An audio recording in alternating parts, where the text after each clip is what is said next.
Good afternoon. Welcome to the Durham Planning Commission. The members of the Durham Planning Commission have been appointed by the City Council and the County Board of Commissioners as an advisory board to the elected officials.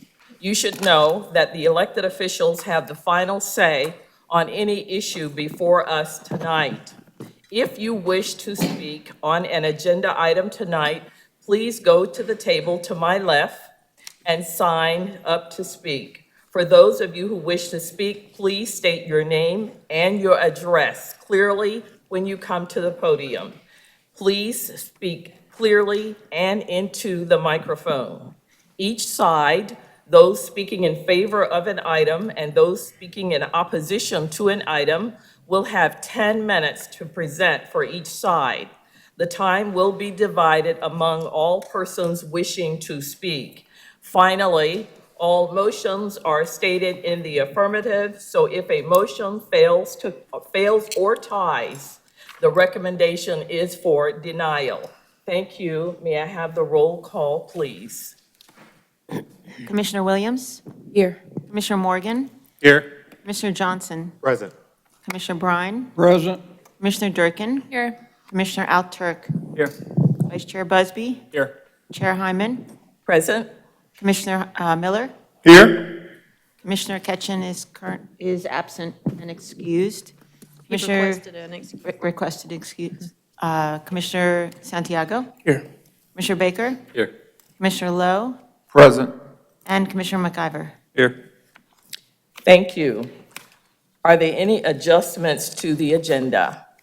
Good evening, Planning Commissioners. Grace Smith with the Planning Department.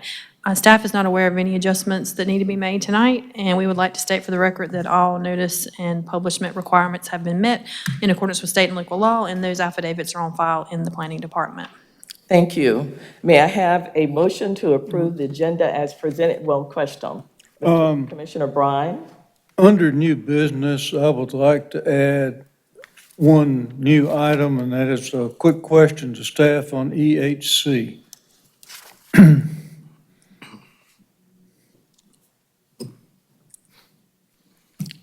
Thank you.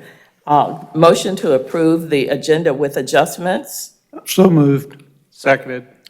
Moved by Commissioner Brine and second by Commissioner Al-Turk that the agenda be approved with adjustments. All in favor of this motion, please raise your right hand. Thank you. Thank you. We are ready for our first public hearing. Oh, I'm sorry, missed the minutes. I need a motion to approve the minutes and consistency statement from the September 10, 2019 meeting. Question, Commissioner Brine. I do have a question. I know that I was excused from that meeting, but I do not see a motion to excuse me. And so you're looking for it now? Well, I thought maybe it just got left I out. think we made it. It might just be omitted by accident, so we'll take a look at that. We can Thank fix you. that. Sorry about that, Mr. Bryan. Thank you. May I have a motion to approve the minutes and consistency statement as presented with the change, with the inclusion? So moved. Seconded.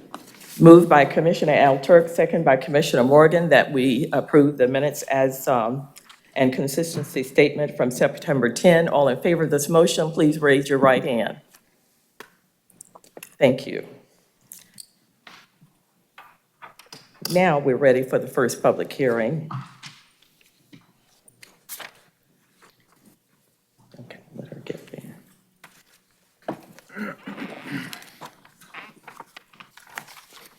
Madam Chair. Okay. Yes, the chair recognizes Vice Chair Busby. Thank you. Before we begin this case, in accordance with our rules of procedure, I am in the mail zone for this particular item. So as I did when this first came to the Planning Commission, probably about a year ago at this point, I will need a motion to recuse myself. Move that we recuse Commissioner Busby. Second. Motion by Commissioner Brine, second by Commissioner Wilson to recuse Vice Chair Busby. All in favor of this motion, please raise your right hand. All opposed? Thank you. Out you go. Now we're ready for the staff report.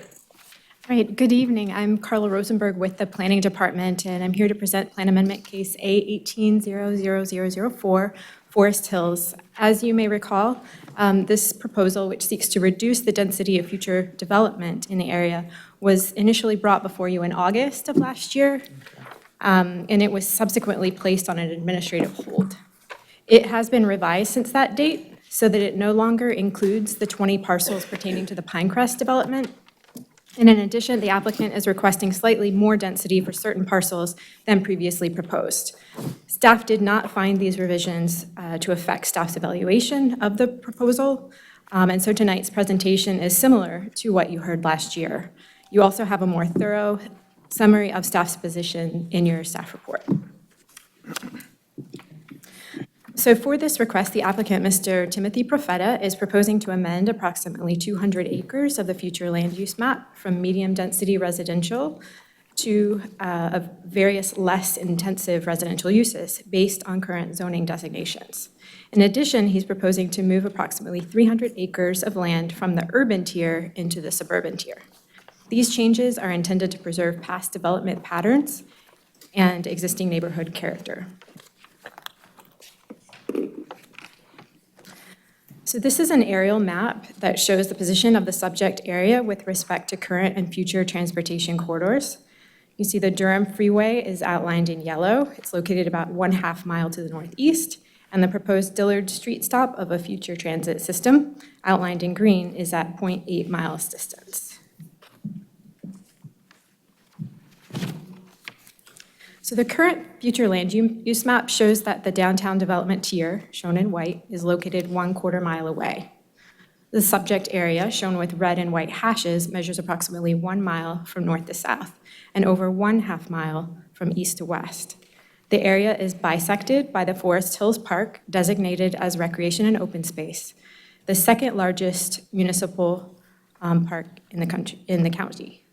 Land to the north, west, and south of the subject area is designated medium-density residential, and land to the east is medium-high-density residential. A small commercial area is located to the northeast, transitioning to the downtown design district. When the 2005 comprehensive plan established the current development tier system, it incorporated Forest Hills into the urban tier and increased the future land use density of the area, less the recreation and open space, to medium-density residential, which is the lowest density designation assigned in the urban tier. Here are some images showing single-family homes located at the interior of the subject area. In his justification statement, the applicant suggests that the current land use designation of medium-density residential and the current urban tier designation ought to be amended because they allow for denser development than was originally designed in the neighborhood and what is currently on the ground. The applicant also cites the importance of preserving the neighborhood's sense of place, derived from its current low density, its circular roadway layout, and its allowance for economic diversity and abundant open space. So here are some additional photos of the area depicting current open space in the Forest Hills Park. And then the peripheries of the subject area, including Kent Street, which makes up the western border of the subject area with large backyards fronting the roadway and some multifamily development in the southern portion of the site. So staff has reviewed the request against 4 criteria for plan amendments found in the Unified Development Ordinance: consistency with adopted plans and policies, compatibility with existing or future land use patterns, that there be no substantial adverse impact, and that the subject area be of adequate shape and size for the proposed use. So starting with consistency with adopted plans and policies, we found that the proposed amendment is not consistent with land use policies in the comprehensive plan, specifically those regarding the urban tier definition, urban tier development, contiguous development, and demand for land uses. This first policy supports access to urban services and provides opportunities for infill and redevelopment. Staff finds that the proposal reduces access to services by reducing density where services and infrastructure are most accessible, and that the request reduces opportunities for infill by placing additional regulatory constraints on new development. For urban tier development, then this next policy states that the land surrounding the downtown and compact neighborhood tiers should be designated as urban tier. The subject area is located within 1/4 mile of the downtown tier, and thus appears appropriately designated as urban tier. The third policy supports orderly development patterns that take advantage of existing urban services and avoids non-contiguous scattered development. Under the present proposal, the subject area becomes an isolated area or island of suburban tier within the urban tier. The proposal furthermore reduces overall access to urban services and infrastructure and increases pressures on development growing outward rather than inward. Finally, the fourth policy evaluates the projected need for the requested land use in the future. As Durham's population expands, the demand for housing is increasing, leading to a rising cost. The costs are highest closest to the city center, where land is less available. As you know, City Council recently passed the UDO text amendment expanding housing choices to help increase the variety and supply of housing types closest to the city center. The present proposal would limit or exempt Forest Hills from many of the housing allowances adopted because of its limited applicability in the suburban tier. So returning to the 4 criteria for plan amendments, although the proposal may match existing development patterns, we found that it does not match future land use patterns, which show rapid growth, particularly toward the city center. We did determine there to be substantial adverse impact with regard to infrastructure, environmental protection, and future demand for land uses, all of which are detailed in the staff report. And finally, staff determined that the site is of adequate shape and size to accommodate the proposed residential land uses. So the applicant's request additionally includes a tier boundary change, moving 300 acres of the current urban tier into the suburban tier. There's an additional set of criteria set forth within the UDO to address tier boundary changes. We found that the proposal did not meet the first criterion for a tier boundary change, which is that the site be contiguous to the proposed tier. And so, the requests do not meet all of the necessary criteria for a plan amendment or tier boundary change, and staff is not recommending approval of any portion of this request. I'm happy to take any questions that you may have. Thank you. I'm going to open the public hearing, and I would like to have the list of individuals who have signed up to speak, please. Thank you.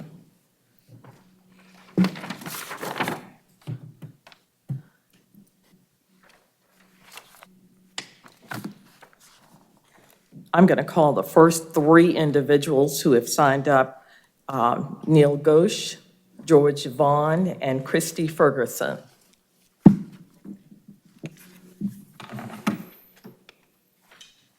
Do we have a time limit? Just want to be aware of that. Beg pardon? Do we have a time limit? 2 minutes. 2 minutes per person? Yes. 'Cause Okay, it's an even thank you. number. Chair Hyman. My name is Neil Ghosh. I'm an attorney at the Morningstar Law Group. First of all, happy birthday, Commissioner Miller. I hope there's no cupcake on my face, but if there is, it's too late. I also want to thank staff for their work on this project despite the recommendation for denial. And I also want to take a moment to applaud the neighbors who filed this application. It's not often that you see a lot of neighbors come together and take advantage of the tools in the UDO, but this is one of the cases where that's exactly what happened. So I think they deserve at least a little bit of credit for trying to enter into an arena that generally is dominated by private, or, by developers. I guess we only have 2 minutes, so I'm going to try to be brief and touch on 3 things. First, I think it's important, I know some of you were here when this originally came in front of the Planning Commission, but it's important to understand why and when this originally was filed. The Pinecrest development informed the neighbors about the current status of the long-range plan in Forest Hills, and that kind of awoken the neighbors to what was going on. That's when they decided to take advantage of the tools provided in the UDO in order to become an active member of the planning process rather than a reactive member, which happens all too often. Ultimately, the neighbors, through a lot of negotiations with the Pinecrest developers, agreed to and came to an understanding and supported the Pinecrest development. So it's not the case that these neighbors simply don't want development. They simply want that development to make sense and to be wise, and they want to be included as part of those negotiations, rather than to have a overarching long-range planning document which tells them what ought to be developed in their neighborhood. Second, and I see I'm going to run out of time here, but I do think it's important to say this was not this neighborhood's first attempt. They did, in fact, file an MPO, and I want to take issue with the section of the staff report which suggests that the neighbors could address their concerns through a local historic district. I don't necessarily disagree with that statement, but it does kind of gloss over the fact that they did file for an MPO, which is another tool which could have addressed their concerns. And basically, the message they're getting is to throw everything at the wall and see what sticks. Thank you. Thank you. George Vaughn. My name is George Vaughn. I live at 1022 Westwood Drive in Forest Hills, and I support this FLUM, their FLUM amendment, I should say. The staff report talks about not complying with the 2005 future land use map, but didn't mention what some of the problems were in that, and that's what we're trying to deal with. Our application for the NPO and our application for this amendment to the FLUM are our ways of attempting to deal with some of the problems that came from that original land use plan and what's been added since EHC was approved. The Planning Commission and its special committees report to council, which outlined what was wrong with EHC and the changes needed. I thought that was a really insightful and very well done report that committee produced. But council did not make those changes, and now we have to wait for the use plan, the new comprehensive use plan, which is, we don't know how long that's going to be, 2 years, 3 years, during which time we are at risk for losing the character of Forest Hills. So that's why we've taken these steps, these applications. And as Neil pointed out, these are what we are allowed to do by the rules that are in place in Durham. So that's basically what I had to say. We just want our neighborhood preserved, and we want to be safe from any real changes until the new comprehensive land use map is done. Thank you. Thank you. Christy Ferguson.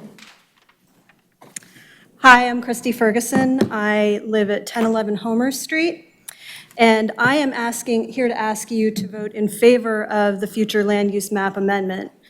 Last month, City Council passed expanding housing choices, and as many people see it, one of the primary problems with EHC is that it incentivizes builders to knock down affordable, historic, or both kinds of houses and replace them with large, expensive units to the benefit of developers and at the expense of everyone else. None of the changes will address the challenges that Durham is facing with regard to gentrification and displacement, and may in fact do the opposite. Contrary to our image, Forest Hills is an economically diverse neighborhood. We all picture the grand homes on Hermitage Court and Oak Drive, the ones in the picture on the report, but there are also streets with small homes under 1,000 square feet, for example, on Carolina Circle and Starlight Drive. Forest Hills also has undeveloped tracts of land, including a large tract along Kent Street, in addition to smaller parcels that are scattered throughout the neighborhood. As part of the upcoming development of the new comp plan, Forest Hills could be designed to absorb more households and increase density without doing harm to the neighborhood. Those plans need not be limited to duplexes or to subdividing lots. Maybe an apartment building or quadruplexes would make sense in some parts of Forest Hills. But we lose the opportunity to be intentional about our development by waiting. The new comp plan process, which is just around the corner, will give all of the urban tier neighborhoods a chance to plan their growth in a manner that's tailored to each community. In the meantime, to avoid losing that opportunity, I would ask that you please approve our request. Thank you. Tom Metzloff.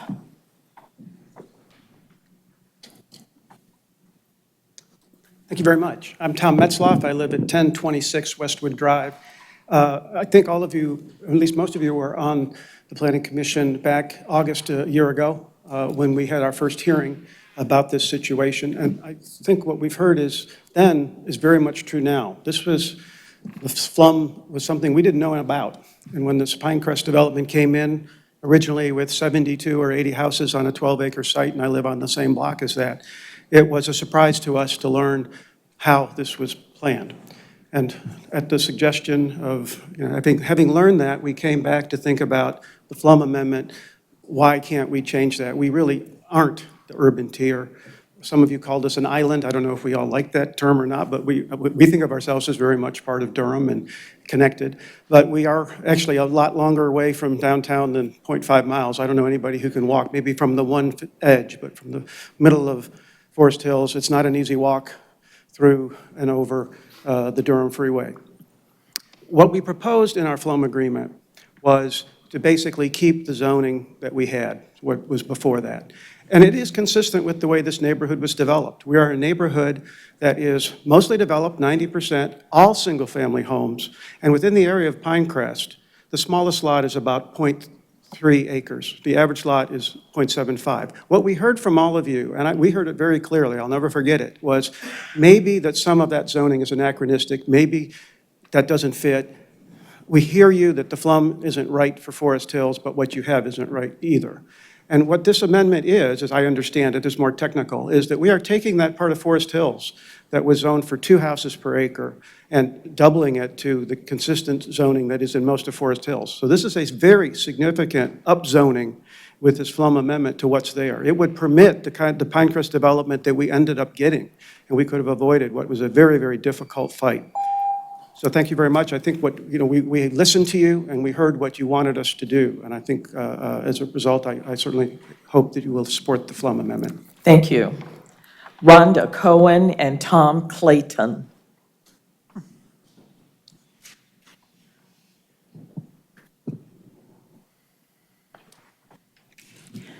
Hi, I'm Rhonda Cohen of 1211 Bivens Street. I've lived in Forest Hills for 25 years. 5 years ago, my husband and I built a new house in Forest Hills on an undeveloped parcel behind our original house. Yes, there are undeveloped parcels in Forest Hills.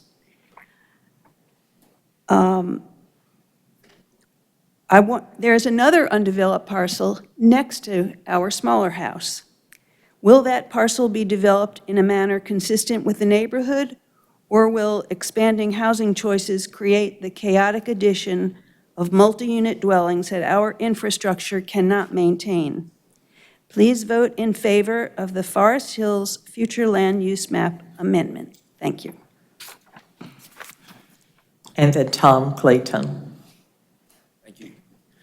My name is Tom Clayton. I live at 1016 Forest Hills, or 1016 Homer Street in Forest Hills. I've been there for 33 years. I'm in favor of the proposed Forest Hills amendment to the future land use map. But as you and the planning department are rethinking Durham's entire comprehensive development plan, I would like to make a broader point about the actual concept on which the current Flum is based. While homogenized concentric circles of development density might be an elegant theoretical concept, in a dynamically diverse city like Durham, it bears little resemblance to what actually is in place. And because the Flum fails to account for multiple factors that currently significantly impact housing decisions, like varied topography, prior development, location of transportation arteries, and commercial enclaves, it simply never will. Far from conforming to concentric tiers, Durham's multi-talented, innovative, and independent citizens have created a rich patchwork of neighborhoods and housing options throughout the city, which for the most part are quite viable, and with the support contemplated in the Affordable Housing Bond can become an even more beautiful, thoroughly realized quilt. So I urge you to support the proposed Forest Hills amendment to the FLUM as a step away from the hopelessly flawed donut concept and a step toward a comprehensive plan that more appropriately reflects the multi-hued city we all have built and which provides an effective way forward that avoids the imposition of such an ill-fitted, entirely artificial concept. Thanks so much for your consideration. Thank you. Those are all of the individuals that I have who've signed up for. I do have one individual who has signed up against, Aaron Kane.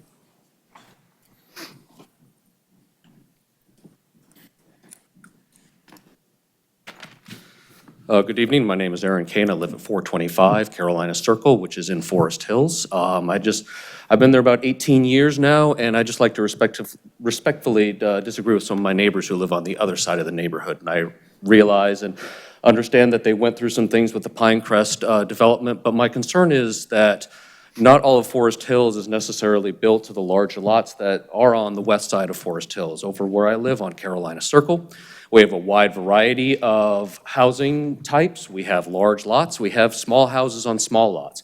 And one of the things that's been able to do for us is provide a lot of diversity in terms of the type of folks that live there. Like I said, I've been there almost a generation now. When I first moved in 2001, we had mostly empty nesters, a lot of elderly folks, and I've watched the neighborhood turn over. It's been able to turn over because we've had some smaller houses, some more affordable houses in the neighborhood. And my concern is that this proposed amendment would basically try to freeze the development in place and not allow for some infill and some changes that allow for things like my street to take place. So I respectfully disagree. I would like to be able to see more infill and for us in Forest Hills to be a part of the changing landscape of Durham and be a part of the affordability solution that we hopefully we will all have. Thank you. Thank you. I do not have any other individuals who have signed up to speak, so I am going to close the public hearing. You've got a hand. Oh, I see a hand. Someone who would like to speak for or? He's for. You need to come forward to the mic. Our listening audience will not be able to hear you until you get to the mic. And then afterwards, I'm going to have to ask you to sign the sign-in sheet. Thank you. My name is Larry Pollard. I have lived on Cedar Street for 71 and a half years. I have seen my house go from being a very large house with a lot of other large houses around it, and has changed considerably in the neighborhood to having more reasonable houses around it. The neighborhood has grown not necessarily by the housing, but it has grown by the people that are in the houses.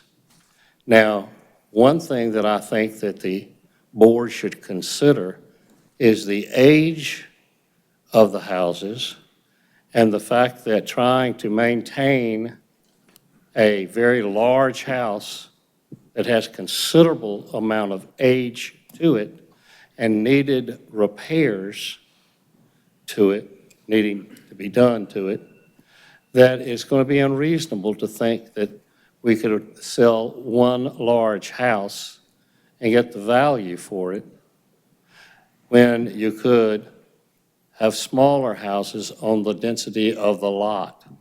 The lot is almost 2 acres in size. I don't know exactly the number of units that I would be able to get on that, but I do know that if it was developed properly, it would provide for sufficient infill and sufficient land around the infill that would make it more reasonable and certainly more profitable than than developing or redoing this older home of 70-some years. And I think that the council should keep this in mind because it's putting a burden on people who have lived in the homes, and they are large, and a lot of them are old. And if they can't be replaced and get the similar zoning that Pinecrest or some of the other areas would get is almost unfair. So I would ask you to consider making a flexibility in your zoning that would account for the age of the structure that's on the property now. Thank you. I do not have any other individuals who have signed up to speak, so I am going to close the public hearing and give our commissioners an opportunity to ask questions. I'll start to my right. Commissioners, do you have questions? Commissioner Bryan, are there other commissioners who would like to speak? Okay. Commissioner Bryan. I just want to start with two questions for staff.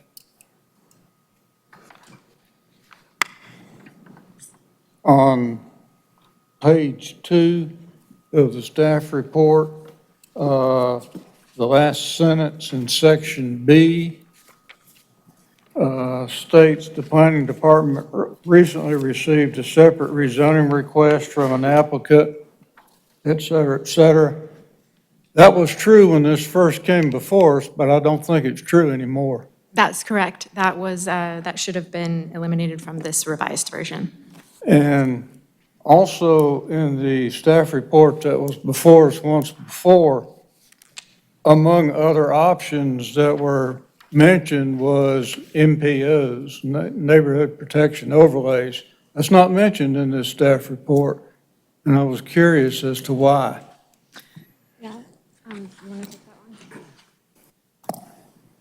Good evening, I'm Scott Whiteman with the Planning Department. We do have an active NPO application from Forest Hills.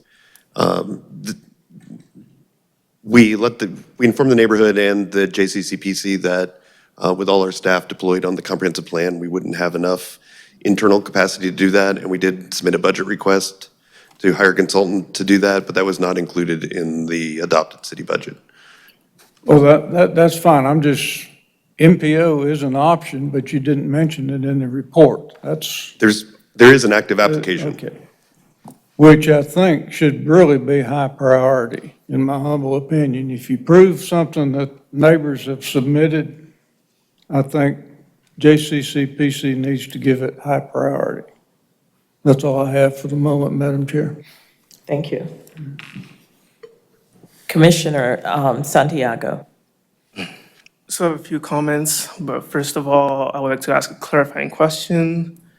A couple residents spoke about multifamily development. One in particular said that she was unsure about whether or not her adjacent property would be redeveloped into multifamily, whereas a different resident said that we can develop apartment buildings and different units. So I just want to clarify, and I don't know if the department wants to answer this or residents, but clarify what exactly are we looking for in terms of development here? Is it single family? Like what developments are we trying to?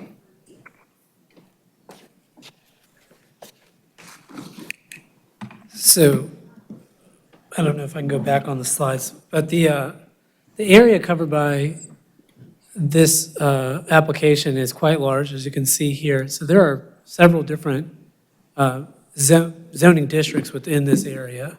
So in some areas of Forest Hills, it is possible under the current zoning to develop multifamily homes. In most of Forest Hills, I believe about 90%, the current zoning would allow only for single-family homes. Now, the Flum Amendment, of course, does not affect the current zoning. It just is a policy document that's forward-looking. And as I explained, one of the reasons that the neighbors joined together to file this was when they learned about the Pinecrest development, which was originally proposed as a rather high-density option in Forest Hills neighborhood, and it was consistent with the future land use map, which is one reason the neighbors felt that the future land use map ought to be changed. So the current application, the current request, allows for multifamily development in certain parts of Forest Hills, as it already is allowed in those portions. It also allows for, in the planning document, on the future land use map, it would allow for more density in Forest Hill than currently is allowed under the current zoning. However, the future land use map would support zoning districts which would ultimately allow less density than what the current future land use map allows for today. That's why we're applying to amend the future land use map. So it does depend on which portion of Forest Hills you're talking about, but yeah, in general, multifamily development is appropriate in Forest Hills in sections. Single-family development in Forest Hills is appropriate in certain sections. That's. So going off of that, it really highlights, for me, my concern about how EHC for this commission and this the city was forward-thinking. And a lot of the residents came out speaking for EHC, talking about socioeconomic diversity, racial diversity, diversity in houses and housing supply. Now, looking at the list that we have here of the residents, I only took the time to go through the first 141 parcels. Out of those 141, 125 of them are white-owned parcels. So you're talking about a neighborhood that wants to limit supply over time, over the next number of years, and that is not going to parlay our goals as a city to increase the supply, to address racial equity, and that is what I'm concerned about with this future land use map amendment. I didn't hear a question, so I'm not going to respond. Thank you. Commissioner Baker? I didn't request that. Okay, But I'll sorry. speak, but I'll say something. Well, no. I appreciate the sort of the work that was put into this, both on the part of staff and also on the part of residents. It's a bit of a Hail Mary, but there's good tact. I think you came to us at the right time, right after the EHC. One thing that I think is very consistent with all the different applications that we get before us is that we're oftentimes reacting. That's kind of what we do. We react, and oftentimes it's to two different options that are suboptimal options. And so that is not the way that we want to move forward. I hope that coming out of the comprehensive plan, we will be able to be more proactive in our planning and create better systems and staff our planning department appropriately to be able to do more area planning and be more intentional about the way that we grow. So again, I really appreciate the work that has gone into this, the thoughts behind it, the people that came up and spoke, the residents that came up and spoke. And I hope that when we move forward from this, that we can be more proactive about the kind of planning that we're doing and be more intentional and thoughtful about what we're doing. So just be aware that we will submit comments after we take our vote. And so we will send forward to City Council, assuming you move forward to City Council, any caveats or any other thoughts that we have, regardless of what our votes end up being up here. Thank you. Commissioner Miller? Thank you, Madam Chairman. I have a question for staff to begin with. So when we saw the staff report before, and now again, you suggest as an alternative local historic district. Is it the city planning department's policy with regard to Forest Hills that there should be a local historic district? You're the historic preservation planner. The comprehensive plan is full of policies that direct the city to look for opportunities to create, identify historic assets and to protect them. Is this one of those instances where the city thinks that Forest Hills should be a local historic district? Normally, historic districts are sort of initiated by the citizens, so we would require 50% of the residents in the area to sign a petition, but the city.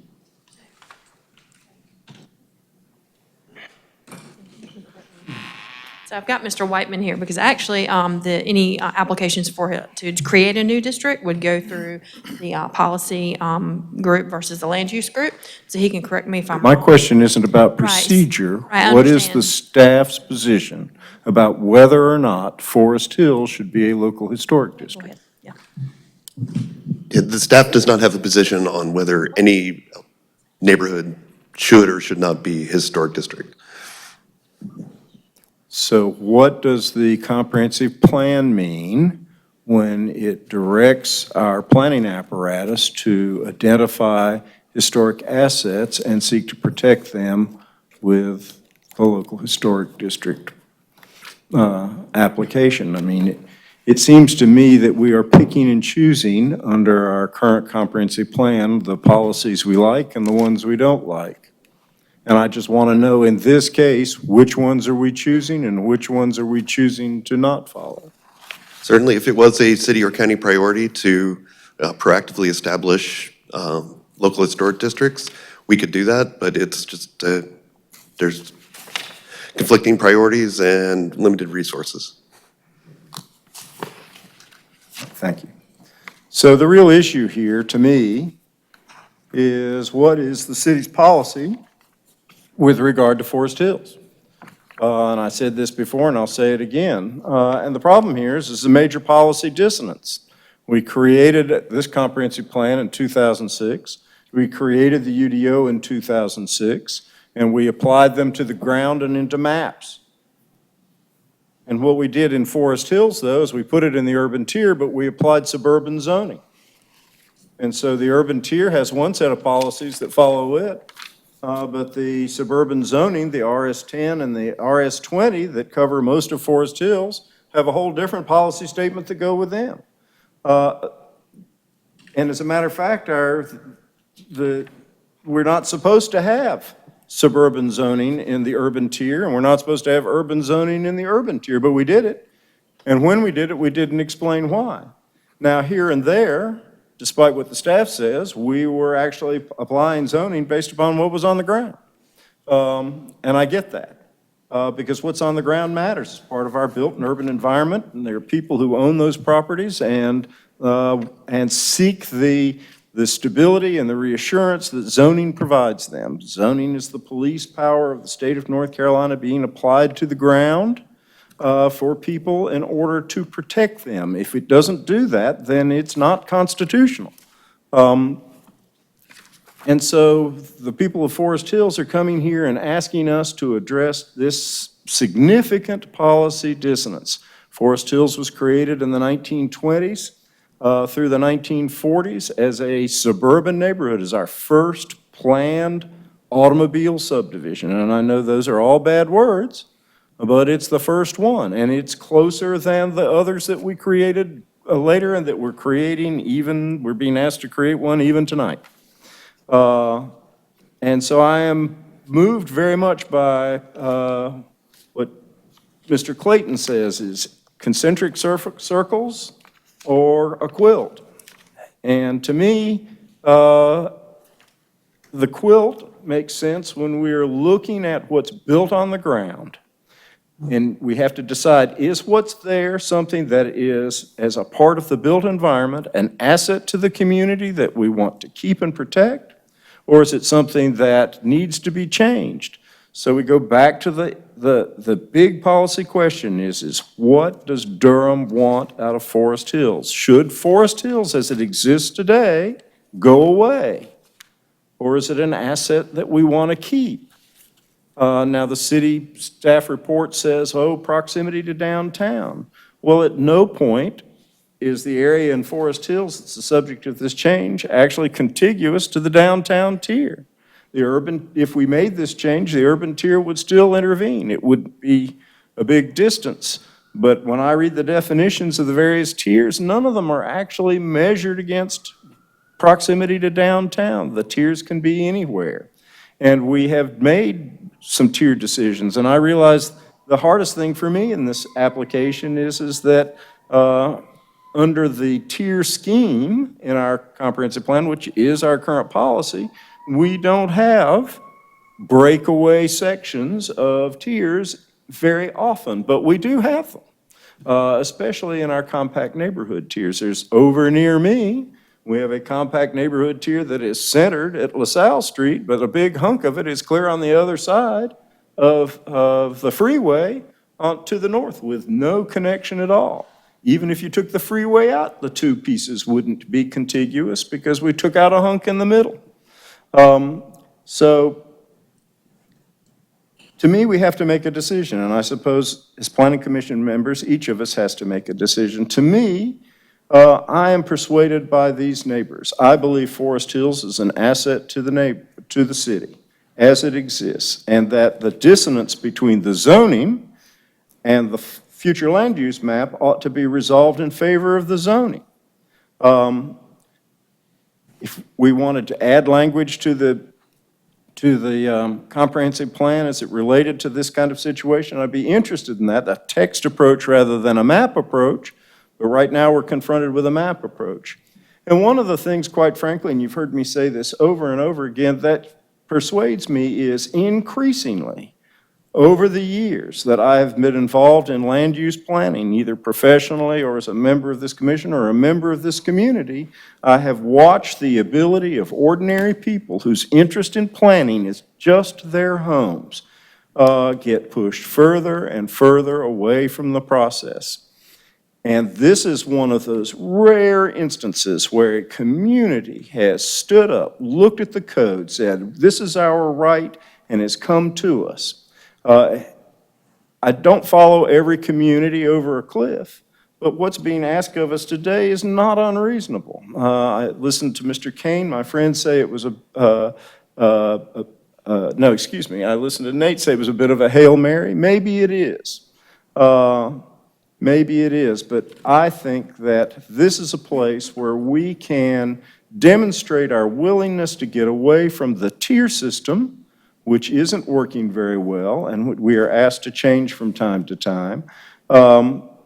This is a place where I'd change it. I do not see this, though, creating a cascade or an avalanche of similar requests. In my opinion, we'd just be fixing this one map area. And when the city staff says, oh, it's going to hurt the city because it's going to compel us to extend services outside, I just think that's silly. Forest Hills is there. It has been one of the most stable areas in the city, and it isn't changing, and it isn't going to change dramatically. I realize that the neighbors were concerned when they had, after having kind of a Rip Van Winkle period when they didn't have to deal with zoning cases and what have you, they were jarred into becoming citizen planners. Bravo, we need citizen planners. We need the community to reach out and grab the steering wheel. And we need to make space for them, and we need to reward them when they do it, when their requests make sense and are reasonable. And this is one of those things.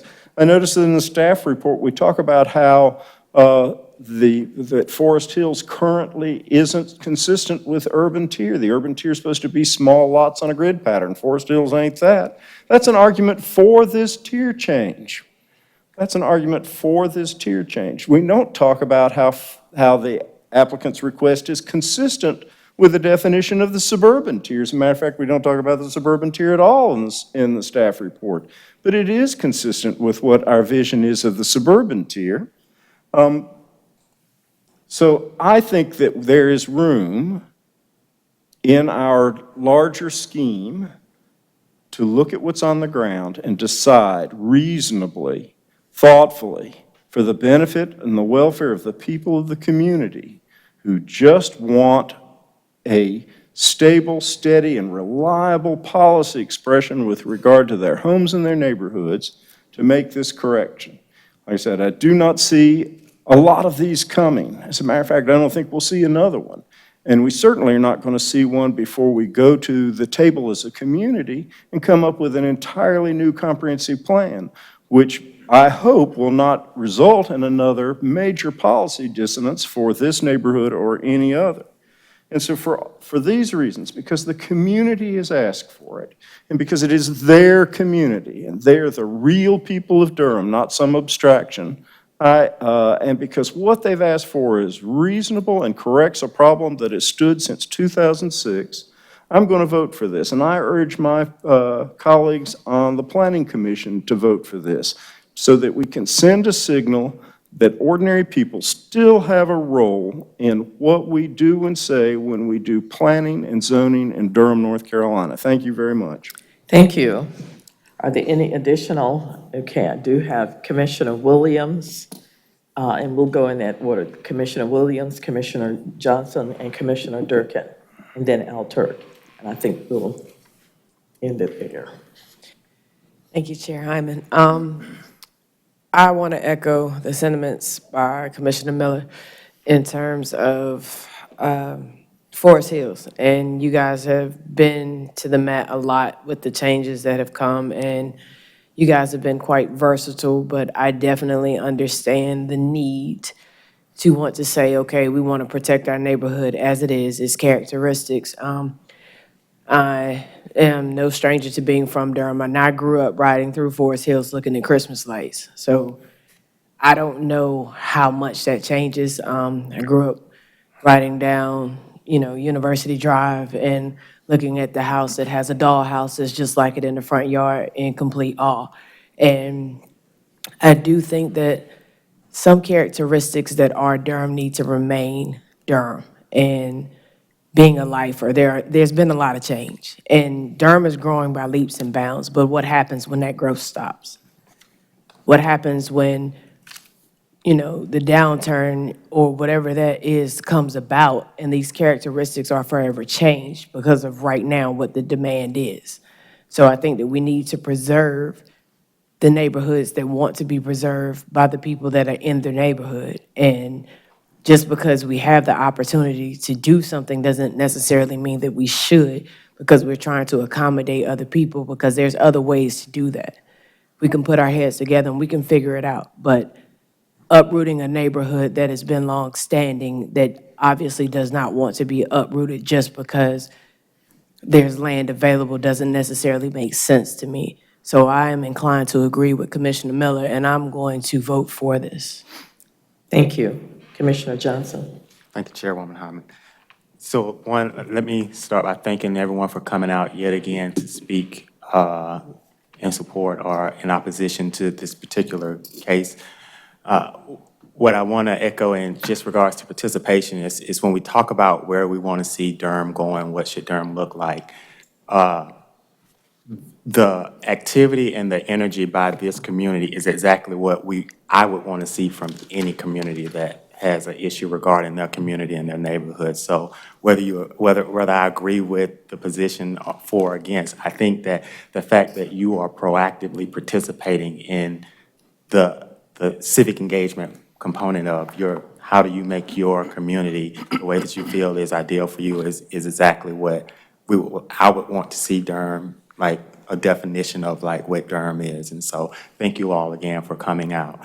I came here a bit torn, and I guess I'll say that with the mentioning of the NPO process and the prospects not looking promising in regards to an outcome for or against what's being asked for, makes what we're considering tonight reasonable in the sense of you have an idea of what you want and may not want in your community, and there are tools, and some tools are basically being truncated in regards to the timeliness of what needs to happen. And so, the conversation around, suburban versus urban, I'm with Commissioner Miller in that we have to be cognizant of what's here before us. And I think the question that will guide my decision, and I think that we're all faced with, and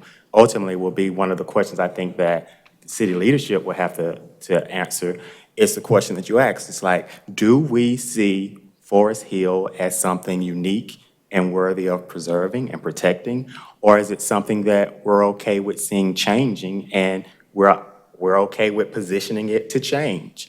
And I'm not from Durham, but I'm from the South. And when I came to Durham, one of the first places I was told to go and just see was Forest Hill, And so I think that it is something unique to the identity of Durham, and that there should be efforts to keep that unique, make sure that it's an asset 20, 30, 40 years from now, not when a downturn comes up, but when Durham seasons into what it's going to look like going forward. If this community is something that we want to be a part of the ongoing history of Durham as a organic city, then I think that making a decision in regards to how do we ensure that we don't erode that is something that must be proactively a part of our decision-making. And so with that, I am inclined to all considered support what is being asked, even though I think that the MPO would be a better way to try to get some of the outcomes that creates a win-win situation. I'm just not confident that that's going to be something that's actually viable for this community. So with that, that's Thank you. Commissioner Durkin.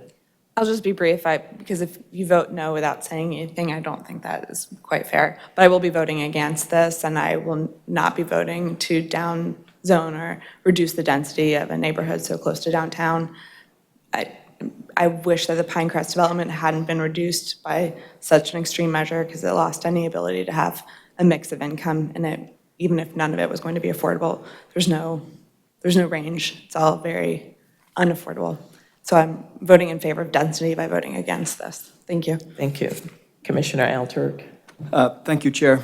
So I made a lot of comments at the last time that this came up, so I'll try to be a little bit more brief this time. But I do remember two things. I'm looking at my notes, and two things that I said, which is I don't see the urgency in the Flum amendment. And now that we're in the context, or that you're coming here in the context of EHC just passing, I can see where there's a little bit more urgency than there was in August of 2018. So I recognize that. I also, one of the big concerns that I had was, to speak to Commissioner Durkin's point, density. I mentioned that I thought the decline or the decrease in density, proposed density, was too much. And I do want to point out to my fellow commissioners and to others that many of the proposed zoning designations now are a little bit higher than they were in August of 2018. So, if something is zoned RS10 or even RS20, the change is not considerable. It doesn't go to under 4 units an acre. It goes to 4 units or less, but not. I think initially it was something like 2 units or less, so it was quite drastic. So I recognize that, and that's, I think, a nice compromise that the neighborhood has come to. I also agree that I think part of the issue is that I'm not sure that the urban and suburban tier designations make sense anymore. And I think that part of this is obviously a bigger policy question. And I am a little disappointed in the way that EHC was adopted. Maybe this is just ego or something, that our recommendations were not taken into consideration by the City Council, and I think that the way it was adopted was not the right way to go. And I think now we're going to have this pushback, right? And neighborhoods are going to kind of fight back against what they see as a not very good policy. My concern, however, is that I think, and one of the things that I did not like about EHC is that it was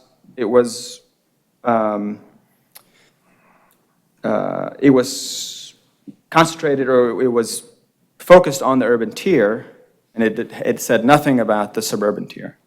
And my concern is that what we would possibly say here if we voted in favor of this is that we are okay with changing Forest Hills to the suburban tier, but I'm not sure that I agree with how the suburban tier is being developed currently. We have lots of applications that come before us, and there will be one tonight where it is a policy failure in the way that the suburban tier, the policies that we have in the suburban tier make it to where we encourage sprawl and we encourage low density. And that puts pressure on the urban tier, and that puts pressure on rising costs in the urban tier. That puts pressure on a lot of things in the city. I think that, we should allow for more housing types in the suburban tier. So for that reason, I would be hesitant to say that we should change Forest Hills designation to the suburban tier, because I think some of the things in EHC I don't actually disagree with. And I think and that kind of brings me to another bigger point. We often talk about neighborhood character. I'm not really sure what it is about EHC that will change Forest Hills' character that much. Now, I know that might be, that some people here will disagree with that. But as I mentioned when we were discussing EHC, I think most of the effects of EHC will be in other neighborhoods. I do not think it will be in Forest Hills. I think there will be some new duplexes probably in Forest Hills, but not considerably that many. So when we talk about character, I think that I still don't know if, EHC as it is implemented now, as imperfectly as I think it is, will radically change the character of Forest Hills, or even considerably. And maybe I'm wrong about that. To me, and commissioners have already mentioned this, I think the right way to do this is with an NPO or with a local historic district. And if we don't like the way EHC was done, I guess my response would be I also don't think that we should do a flum amendment to, because that seems too, we're just we've got this neighborhood and we've decided to change the tier. And I don't think we should do that. The thing that I like about an NPO process is that it allows residents to come up and decide and to talk about design concepts, things that actually preserve the character. So I think that's the process that we should try to encourage. Now, I will ask the staff one more time, if I may. So do you have any idea when that process will come back, or is there any chance of it, going forward in the next, 6 months, year? 6 months, no. Okay, year? We could do another budget request next year to hire someone to, excuse me, to do the NPO for us. But while we're doing the comprehensive plan, all our staff are working on that. So I guess when the staff report does say that there are other tools, you mentioned local historic designation, and how different is that from an NPO process in terms of staff resources and? The processes are very similar. So does that mean that the city will not prioritize that either? So not the city's decision. The JCCPC does a work program. Okay. So if 50% of residents in Forest Hills wanted to go to start the process of a local historic preservation, how long will that take? Do you estimate? Then it will have to go Usually, back? any planning process takes 18 months. Okay. At the shortest. All right, and so, and the NPO process, basically, we should assume that because the planning staff is going to focus on comprehensive plan for the next 3 years, that it will not come back to you, or, that it will not be a priority. Unless we get additional resources. Okay. I'll wait to see. Okay. Is that it? I think, I don't know, I'm very torn about this. I like the Old West NPO process because I thought it allowed residents to really think about what it means to preserve character. And I think it's a real shame that this neighborhood doesn't have that process or that opportunity. So I think Commissioner Johnson is right in the sense that this is pushing us to possibly vote in favor of this. And I don't know, I guess I'm still torn about that. So, thank you. Thank you. Commissioner Morgan? Thank you, Chair. A couple things that come to my mind is, and what Commissioner Alturk does bring up, is we've got some of the cracks that are in the EHC there. I think that's really what the issue is that because of the way the HC was passed, some of the comments was to expand the HC into the suburban tier. I think there's also what Commissioner Miller talked about is the inconsistency in the zoning between the urban tier and the suburban tier. So I do think that there are some inconsistency and there's some cracks. And this is a way to try to get around that type of concern. And I think my concern is we're putting kind of a Band-Aid on this situation by changing the FLUM rather than to address what some of the issues really are. So my concern is more from a comment perspective is, do we want to do it right or do we want to try to patch it for the time being to try to prevent any other type of development? So that's my concern. Thank you. Commissioner Bryan? Thank you, Madam Chair. Several things have gone through my mind that I find that I agree with. I don't think the tier designations have that much meaning anymore either. I think EHC, the way it was done, is flawed. And while they focused only on the urban tier, they didn't do anything for downtown or for compact neighborhoods. And I think ultimately it's going to have to expand to the suburban tier if it's going to be successful. And I also believe that even though there are alternatives like MPO and historic district and so forth, you've heard what staff has said, as long as the comprehensive plan is ongoing, there isn't going to be staff to work on these things. And based on the fact that they tried very hard to convince the powers that be to get a consultant hired to work on an MPO, they failed. And I can't see that they're going to be successful if they try again next year. So it may actually be something of a Band-Aid, but I'm inclined to support this simply because they're trying to protect their neighborhood. They've come to us for help, and I think we should help them. Thank you. Thank you, Commissioner Bryan. Any additional comments before I request a motion? Okay.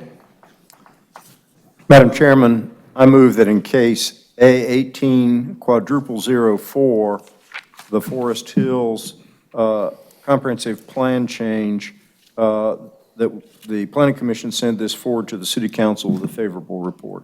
Second. Motion by Commissioner Miller, second by Commissioner Bryan, that we send this item forward to the City Council with a favorable recommendation. May we have a roll call vote, please? Commissioner Williams? Yes.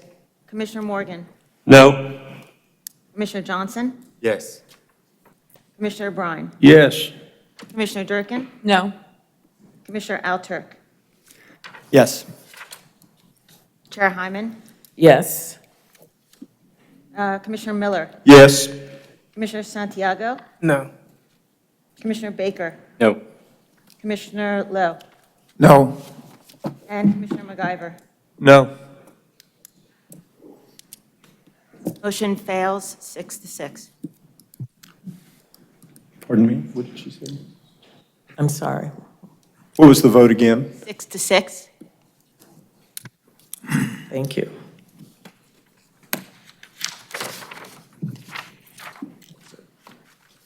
We're ready for the next item.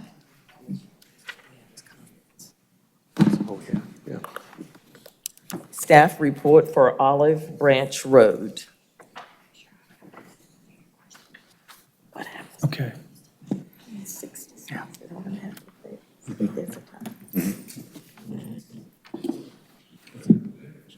It's got to pass with a majority.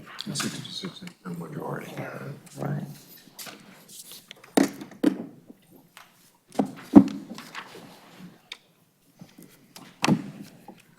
Good evening.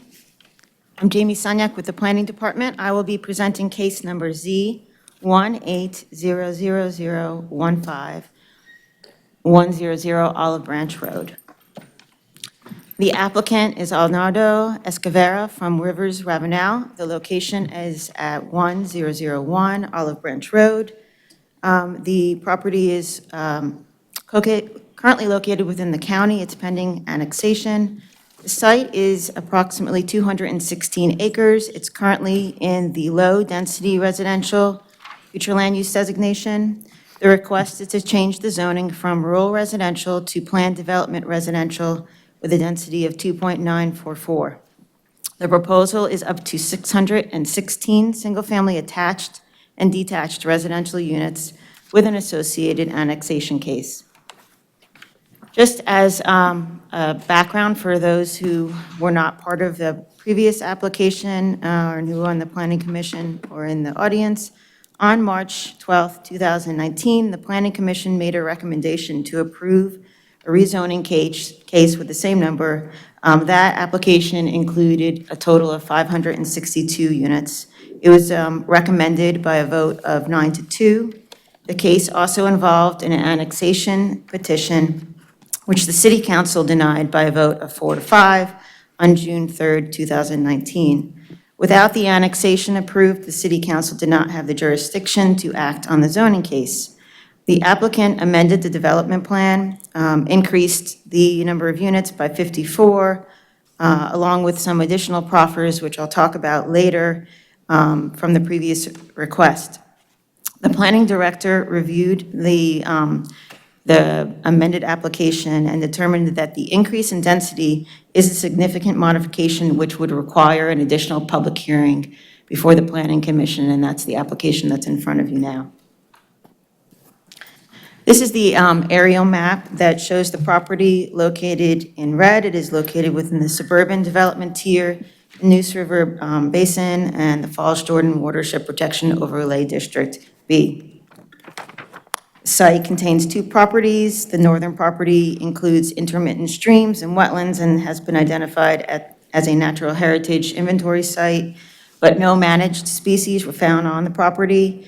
The southern property also includes intermittent streams, as well as perennial stream, wetlands, several buildings, utility easements, and a well.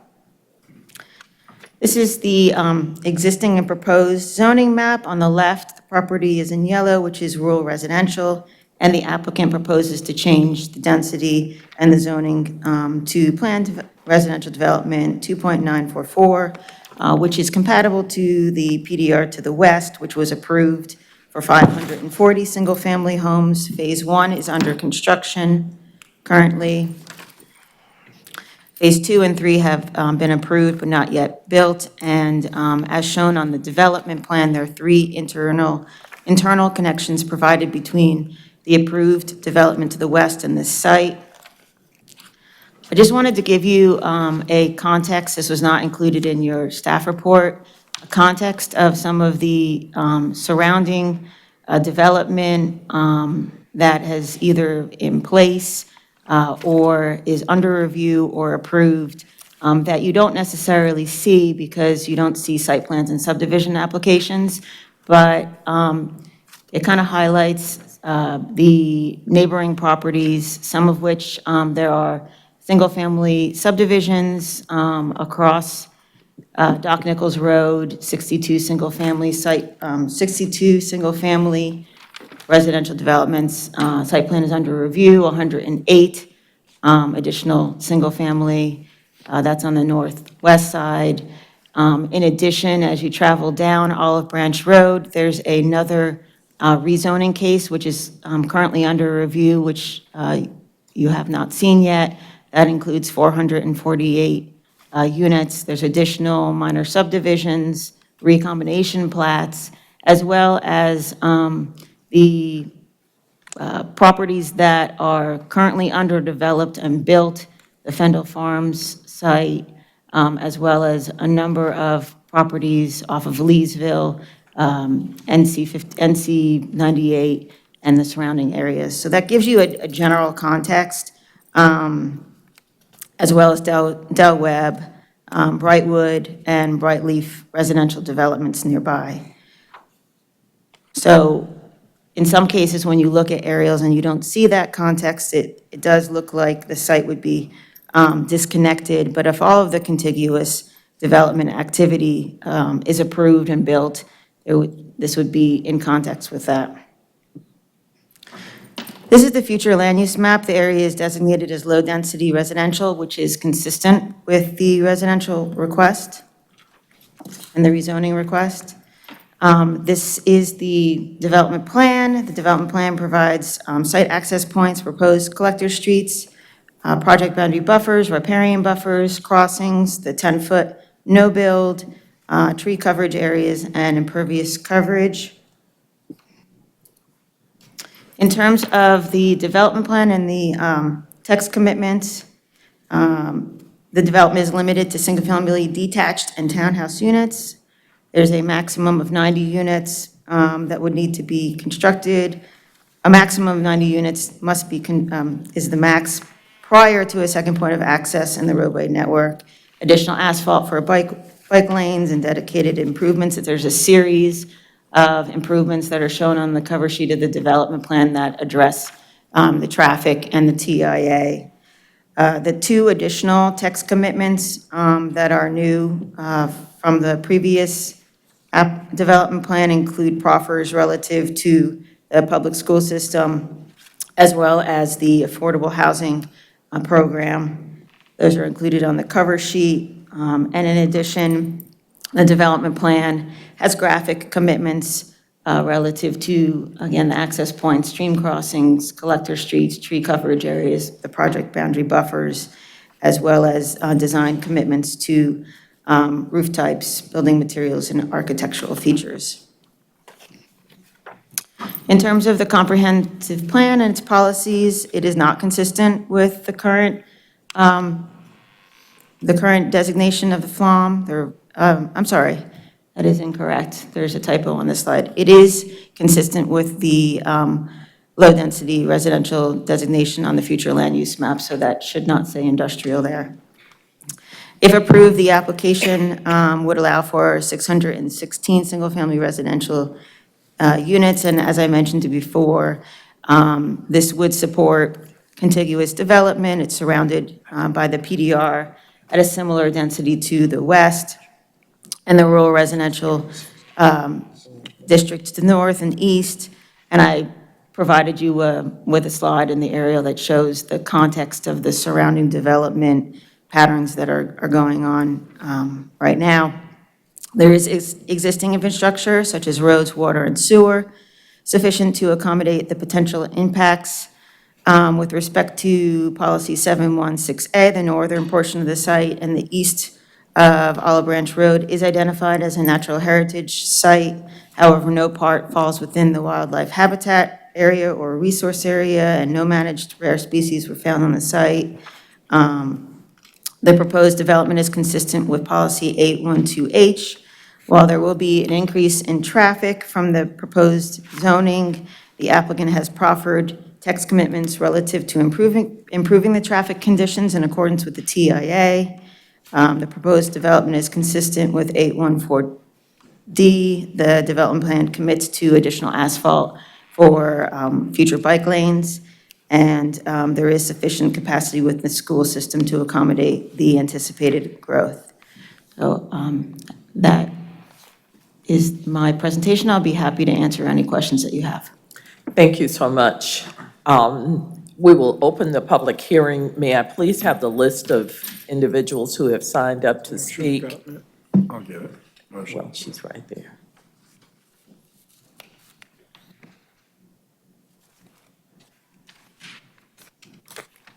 Thank you.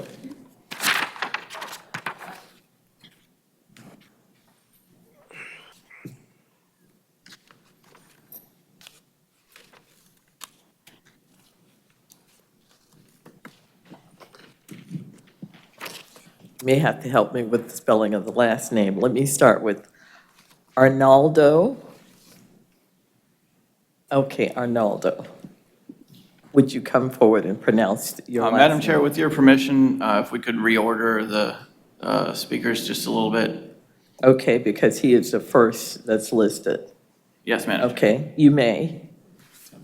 So if I can go first, my name is Randy Herman. I'm on the list to speak. I'm an attorney with the Banks Law Firm.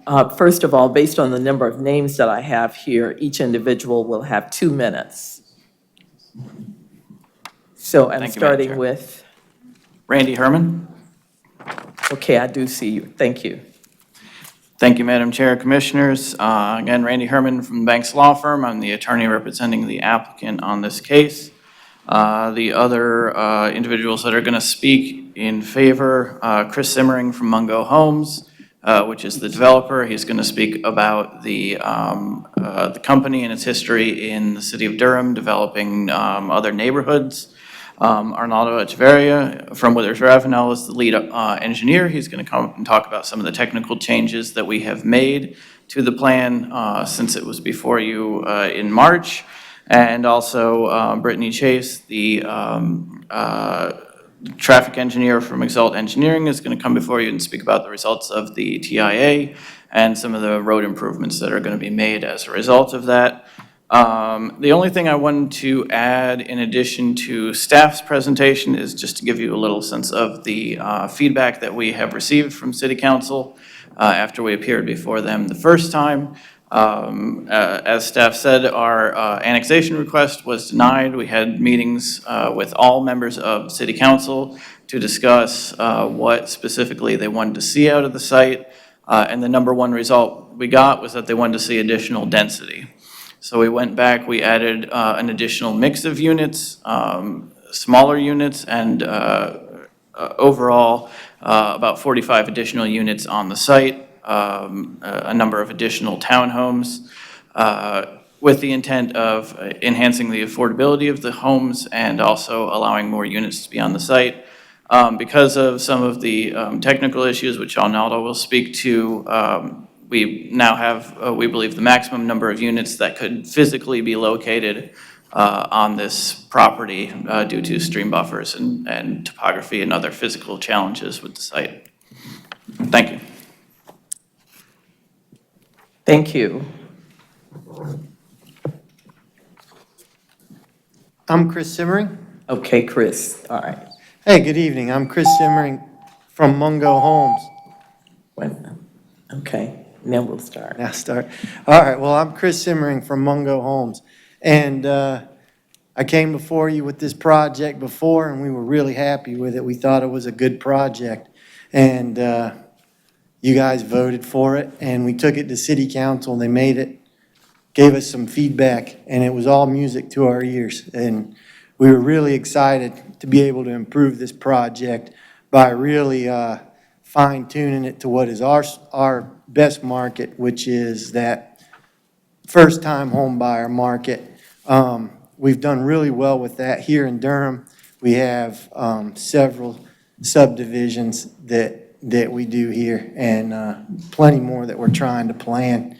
But this one in particular, this piece of property is a really stunner. It has a lot of streams, a lot of hills that make it kind of difficult to develop in a very dense fashion.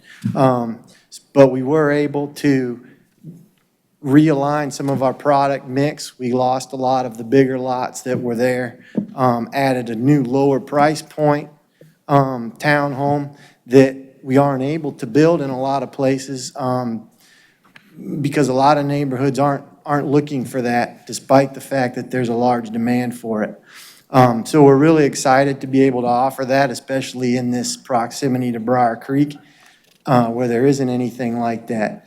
And also, there's going to be a real park feel here. We're working hard to preserve these streams and the real beauty of the property. We have 3 miles of walking trails that are around them, and we just feel like it's going to be a great place to live, and we're excited to put 616 families on this piece of property. So thank you. Thank you.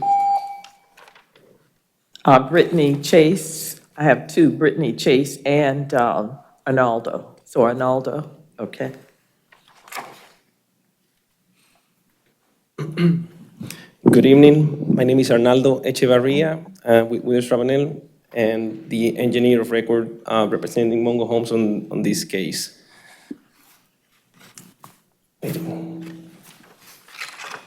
Am I given more than 2 minutes? 2 minutes. Okay. There you go. Thank you. My address is 5237 Copain Cove in Fuquay, Varina. So like Jamie mentioned earlier, the project saw an increase in the density, and that was a result, like Chris Simmering explained, of following up with the city council members. The density changed from 2.686 to 2.944, which resulted in about 54 additional units overall, and a change in the unit mix. So originally, we have 419 single-family homes and 143 townhomes. So we swapped some of the single-family homes and added over 100 townhome units to the development, now for a total of 372 single-family and 244 townhomes, which is an increase from 25% of the total site to about 40% to work with bringing in more affordability to the neighborhood. That was not an easy task. This is not just a matter of changing numbers and coming here and talk about it. We actually had to do some extensive engineering work to come up with that conclusion that that could actually be afforded in the site due to the existing conditions. So I wanted to also point out some things that the development plan doesn't necessarily clarify, which this project has 13 tributaries that are buffered. We are doing everything possible to impact as minimum as possible with the 5 proposed crossings to increase connectivity. At the same time, we're incorporating about 3 miles of off-road trails that connect the neighborhood parks and open space with a dog park and amenity site. I wish I had more time, actually, but there's a lot that this project is doing that the development plan doesn't necessarily show, and it's going to be very exciting for the community and the future residents. Thank you. And Brittany Chase. My name is Brittany Chase with Exalt Engineering in Raleigh. Exalt worked closely with the city and NCDOT to prepare a traffic impact analysis, otherwise known as a TIA, to study the existing and future 2023 conditions of the roadway network surrounding the proposed site. As you're aware, the purpose of the TIA is to analyze the potential traffic impacts of the proposed development and to identify any roadway improvements necessary to mitigate the impact of the project traffic. The analysis showed that there are traffic concerns present under existing conditions as well as future conditions even without the build-out of the proposed site. The developer has committed to constructing roadway improvements that not only mitigate site traffic, but will also address these traffic concerns that exist today. These improvements include widening Olive Branch Road to a 3-lane cross-section in between the project driveways, as well as constructing 4 turn lanes on surrounding study intersections. These intersections include Olive Branch Road at Doc Nichols Road, Olive Branch Road at Carpenter Pond Road, Leesville Road at Shady Grove Road, and Leesville Road at Doc Nichols Road. The developer has also committed to performing signal warrant analyses at 2 study intersections, Olive Branch Road at Carpenter Pond and Leesville Road at Doc Nichols. If signal warrants are met at these traffic signals will be installed. It is also important to add that there are additional roadway improvements committed by other developments in the study area. City transportation staff has indicated that if these improvements are not completed by others as planned, these improvements will be required of this development as well. Thank you. I have 2 other individuals who have signed up to speak against: Christy Ferguson and Brian Calloway.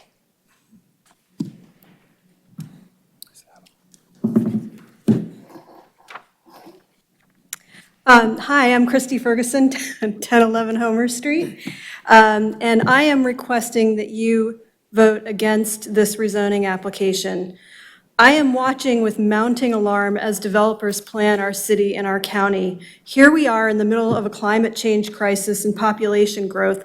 We have spent the last year debating small incremental changes to the density within our already walkable in-town neighborhoods. Many have argued for transit-oriented development, neighborhoods with properly scaled blocks for walking, open space, shade trees, neighborhoods that are close to amenities and jobs and have right-of-way networks that anticipate future land use needs. And what are we doing? We're contemplating allowing a developer to rezone 200-plus acres of forest to put in exactly the type of sprawl that has been railed against by proponents of expanding housing choices. All we seem to be doing in Durham is zoning. We need our neighborhoods to be planned and connected to one another. We need to plan, not just rezone. We need to make choices about what happens and where instead of letting the development community make those choices for us. And for that reason, I request that you vote against this rezoning request. Thank you. And then Brian Calloway.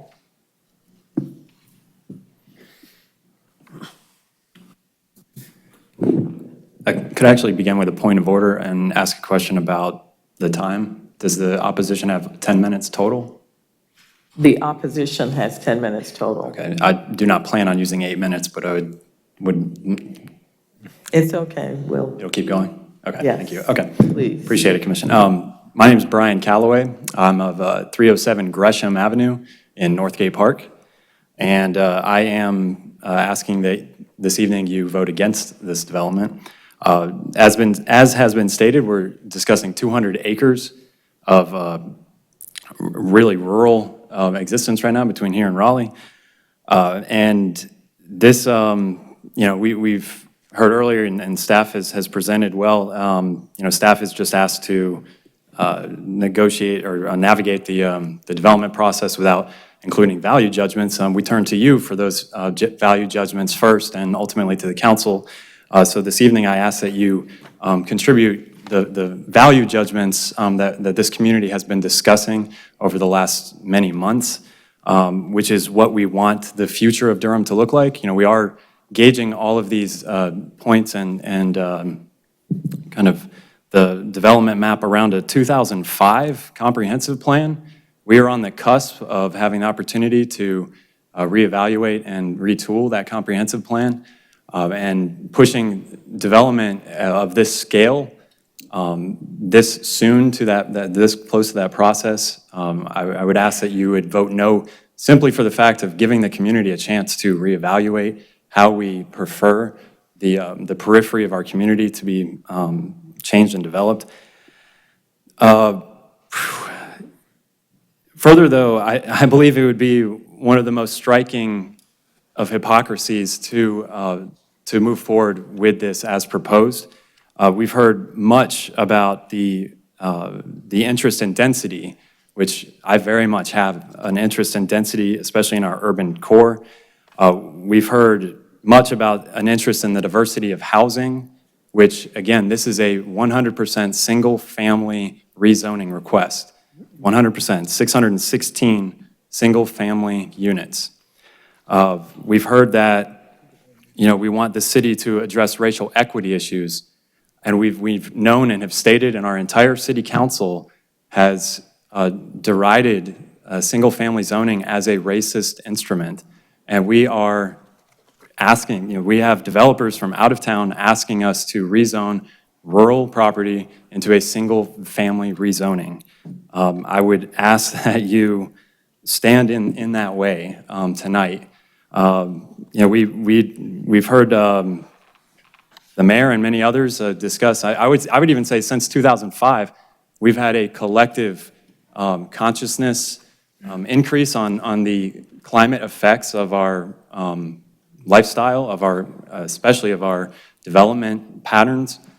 This is a development that I'm afraid that for decades we will have to see on the periphery and tell ourselves that, wow, we knew all about these negative externalities. We knew about the cost that these have both in local and the extension of services and also the more global climate costs that development as in this pattern has. And so I would ask that this evening you preempt what we expect at the City Council, given their recent statements against single-family zoning, promoting the diversity of housing, and promoting density, none of which this development does. So I would ask that you would make a statement tonight so that we can move forward to the council and ask for better development in Durham. Thank you.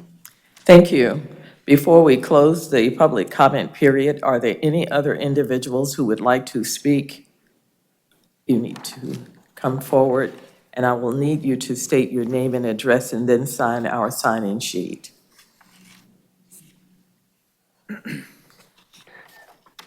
Apologies, this is my first Planning Commission meeting, so I didn't realize I needed to sign up. My name is Ricky White. I live at 1602 Delaware Avenue in Durham, and I'm the new director of the Ellerby Creek Watershed Association. And so I was looking through the agenda this week and saw this particular rezoning request come up. Want to make a couple of points about it. One is that, with all due respect to the staff summary report, I believe that it did not fully state the impact of this development on the natural heritage of Durham County. I'll refer to page 2 of the site characteristics summary, which says that it was a natural heritage inventory area. And it seems like a small distinction, but it's actually a natural heritage site, which means that of all of Durham County, it was considered one of the more significant natural areas. And so even though it doesn't have a federally or state listed species on it, it's still an extremely important part of our natural heritage and natural history in Durham County that we should consider. Now, the good news is that it's not the whole site. It's just that top triangle that's in that natural heritage area. So if you look at Appendix 12 of the summary report that the staff compiled, you'll see the map, which shows the overlap between the site and the site of the development and the natural heritage site. And what that shows is that there's an opportunity there to consider asking the folks who are developing the property to do a few more things to try to address that natural heritage issue. And what I would suggest is that we consider having that triangle be part of a conservation easement or some kind of conservation land so that it can be joined with the rest of the heritage area and preserved in perpetuity. I think the second point I would like to make real quick is the city of Durham has made a commitment to the Upper Neuse Clean Water Initiative. If you're not familiar with that, that's essentially the initiative that is working to clean up Falls Lake for the purposes of making sure the drinking water in Raleigh is safe to drink. The area that is identified in this plan is a really high priority for the Upper Neuse Clean Water Initiative, which means as a land trust, it would be a high priority for us to acquire to make sure that we could preserve the water quality of Raleigh and be a really good neighbor. And it's, again, it's something that we've committed to as a group. So when I saw the map that was projected earlier that showed all the other developments under site review, I may be coming back a few times because I feel like a lot of those sites are overlapping with that floodplain, with that bottomland area, and with some of the areas that we would consider extremely sensitive and extremely important for protection. I'm not necessarily saying that we don't go forward with the full development. I'm just saying I think there's some more that we need to do to tweak it. So I'd suggest that you guys consider taking it back to the staff and working to tweak this a little bit more. Thanks. Thank you. I do not have any additional individuals who have signed up to speak during this public hearing. At this time, I'm going to close the public hearing and give commissioners an opportunity to ask clarifying questions. I'm going to start to my right. Are there any commissioners who would like to speak? Okay, Commissioner Brine, and okay, we'll start with Commissioner Brine and Commissioner Busby. Thank you, Madam Chair. To me, this rezoning application really seeks to create what I would consider to be another example of urban sprawl.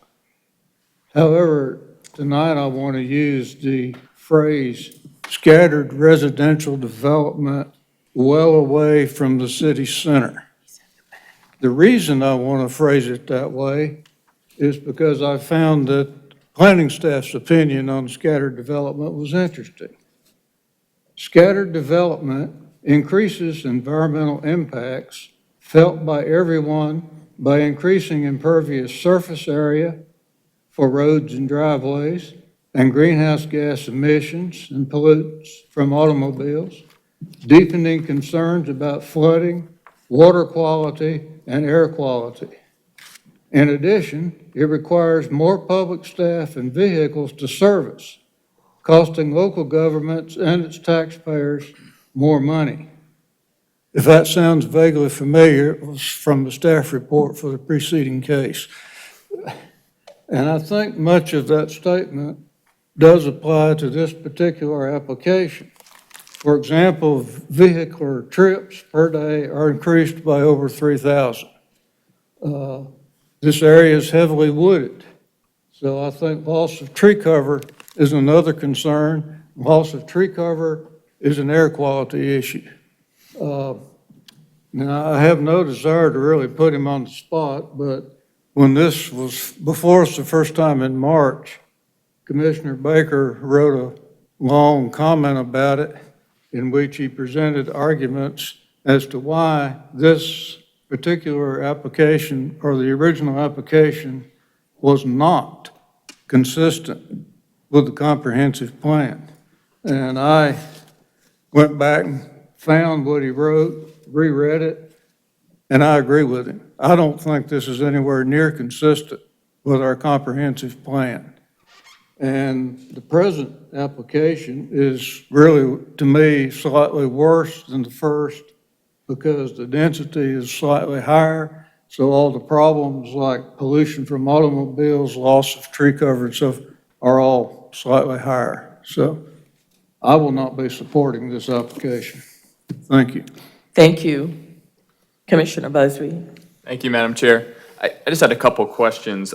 The first question is for the applicant, and it could be any of you who spoke. You mentioned the 3 miles of trails and then mentioned that they would go off-site. I was just curious to just hear a little bit more about that, especially I don't see it on the proposed conditions map. So if you can come to the microphone and just address the plan. So I'm glad you asked the question.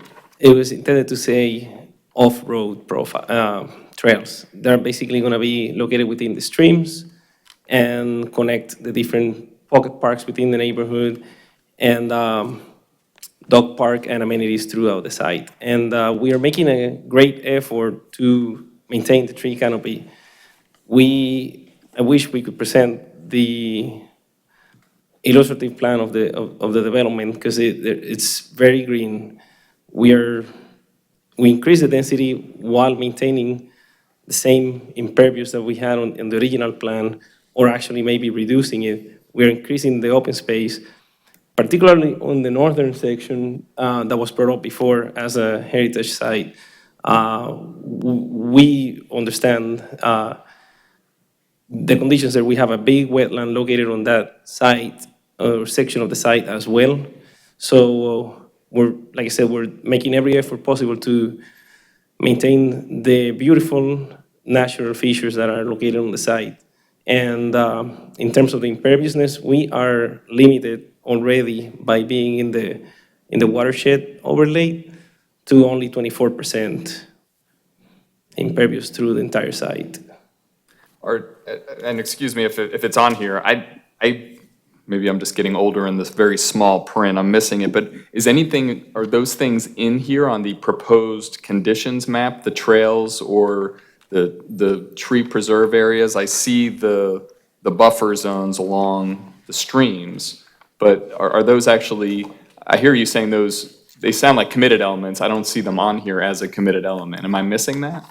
So they are not committed. They were actually presented initially, but since those locations are still to be approved by the city and the state, because most of the trails will be located within the buffers, then it was recommended to not commit to it at this stage in case anything changed in terms of location. Right, okay. So at this moment, you're making a verbal commitment for the 3 miles of trails and the tree protections, but that can change.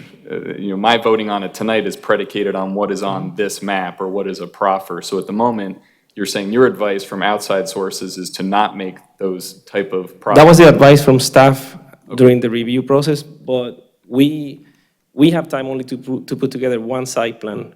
We know what that site plan looks like, and there are definitely features of the site that we wouldn't have a problem committing to, since we're ready actually to file it. Right, okay, thank you. I will say it makes it very hard for me to vote for this without those commitments in writing, but I'll continue to listen. So I appreciate those answers. A question for staff, just a second question. So we did hear one of the citizens who testified talk about single-family housing only. It says townhouses, and I feel like somewhere I saw a number, but I couldn't find it. Yeah. Is there a committed number to the number of single-family homes and the number of townhouses per unit? Right. If you look in the site data table on sheet 2, there is, it's bubbled, clouded. My copy, I'm sorry. That's the total number of units. The TIA limits the number of units, and it was broken down in the TIA as the breakdown. So my understanding is the traffic-related improvements are all relative to that number of single-family and townhouse units. I don't believe that there is a specific breakdown on the development plan that matches up with that, just the cap at 616. So the cap is 616, that can be a mix of units. The number that, so you're saying I wasn't making that up when I saw a number Right, it's in the somewhere. TIA memos and on attached, Okay. yeah, it's an attachment 10, describes the unit type, and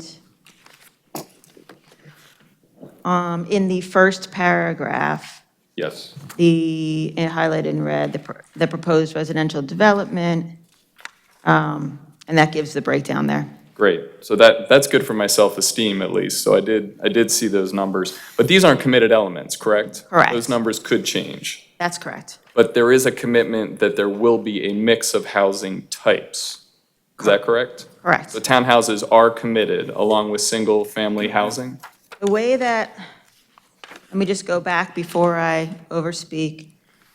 The commitment on the cover sheet, text commitment number 6, the development shall, so I misspoke, the development shall be limited to single-family detached residential townhouse and all permitted accessory units. So they could have one or the other. However, the improvements associated with the TIA and what was approved and is on the cover sheet of the development plan is based on that breakdown of the number of units. Right, so in practice, if that mix changed, we would have to redo the TIA and redo that entire analysis, so it's not gonna change. Okay. And staff agrees Probably with would that have to come back assessment? before you again. Because that'd be a good thing to have in the front of the report, if it's. He just did. I'm sorry, we can't allow you to come in to speak with, no. Oh, he just did, so I. No. Okay, The applicant. all right. I'm sorry. These are the applicant. Okay, well, What I would say relative to this, and I'm looking over at transportation, if they have any conflicts with what I'm saying, is obviously if there is any modification in the number, and that would be reviewed at the time of site plan in association with the approved TIA, then the TIA would have to be modified essentially if there were changes in the TIA and that dictated modifications to certain provisions on the development plan, they may have to come back. So if these numbers changed, if we went from saying that it would be 372 single-family homes and 244 townhomes, if that changed, that would all be required to come back to us as Planning Commission? Or would that just be the cost to run a new TIA at the site plan process? Early and Thomas Transportation. So the way the text commitment is written, they can do up to 616 units. Now, they have an approved amount of peak hour trips that they cannot exceed, so they can certainly do all single-family homes, but it would be much less than what they're proposing. So they wouldn't be able to exceed the number of peak hour trips. Right, thank you. So this is not a committed number of units, if I understand it correctly. Essentially, could it be all single-family homes then? I mean, they're saying it could be single-family homes and townhouses, but they could do just single-family homes and still, as long as they fell under the TIA traffic numbers. Is that correct? Yes, that is correct. Unless it was proffered as a committed element or it was taken back and put back into this proposal. Correct, if they committed to a proffer of a mix of single-family and townhomes. We are willing to commit to a proffer of no less than 30% townhomes. I'm sorry, and first of all, I think from a process perspective, I think you do need to be recognized by the chair to speak. And I was talking to the chair, so I missed what you said. But if My question was, is there an additional question that you need to ask of this applicant before? Right. Or were you done? No, I'm not finished, but I will ask a question. If are you willing to make a proffer? But I do think it's worth noting that if you do make a proffer, then I think the staff have to decide if the proffer is a kind of a low-level proffer that allows this case to continue forward this evening. But we do have a history where staff might say this is going to require a 30-day or 60-day continuance. Yeah. I missed all right, we were debating the language relative to limited to single-family, comma, townhouses, comma, accessory uses. The wording is not, it could be open to interpretation. It probably, if it's intended to be a mix, it probably should be a mix of single-family, comma, townhouses, well, so on and so forth. So I missed what was said. No, thank you. I think at this point, I was just going to ask the applicant if I have a concern about the lack of clarity here about the number of units that we're talking about for mixed use. And so I was wondering if the applicant was willing to add some specificity that we can actually put on here and feel confident this is what we're actually going to get, as opposed to the current process, which I don't believe I'm comfortable to vote for at the moment, because it sounds like there's a lot of things that could change. So that's the question for the applicant, if they are comfortable making a proffer that would specifically note some range of units of single-family homes, townhouses, or accessory dwelling units. Madam Chair, may I respond? Well, the question that I had of staff was, can this be done at this particular time?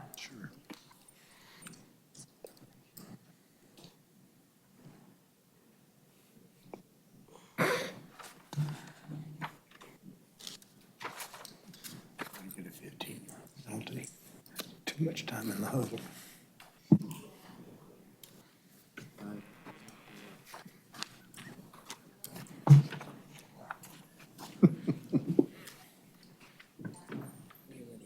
Staff is willing to entertain a proffer, however, until we hear it, we can't tell you whether we need more time to analyze the impacts on the TIA or any of the other associated items on this case.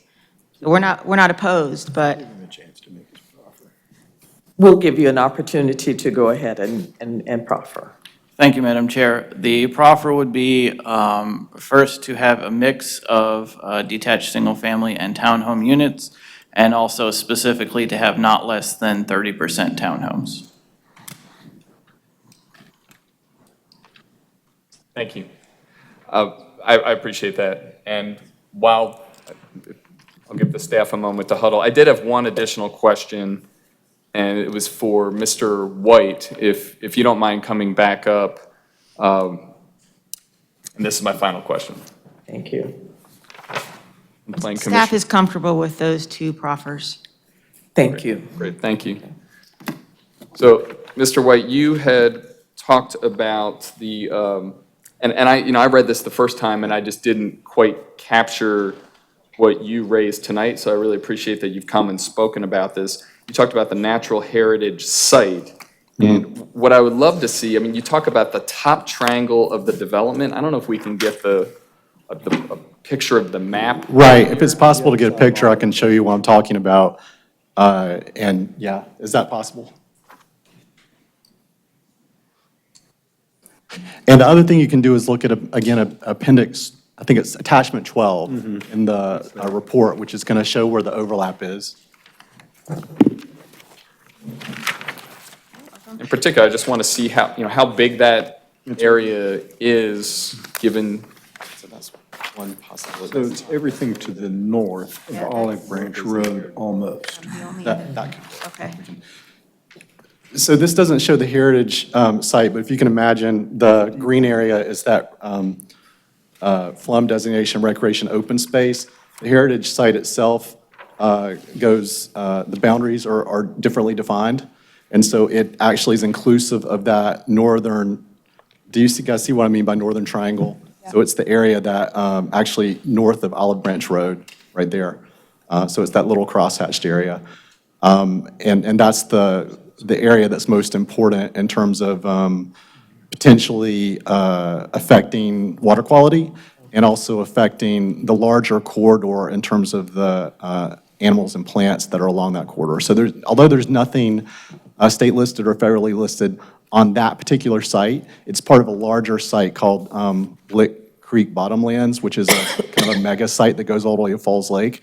And there are things like four-toed salamanders, and there's a historic Carolina darter, which is a fish habitat in that area.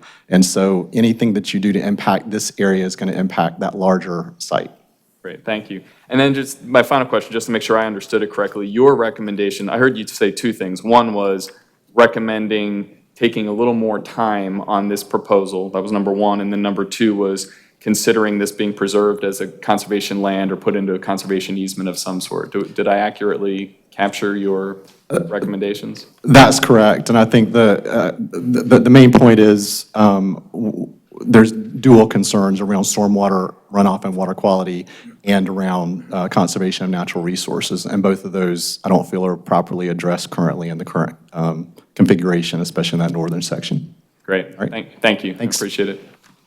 That's all. Thank you. Other commissioners who would like to speak? Commissioner Miller. So thank you, Madam Chairman. And I thank my colleagues on the panel for clearing up a whole lot of the questions that I had especially about commitments relating to the amenities that were discussed.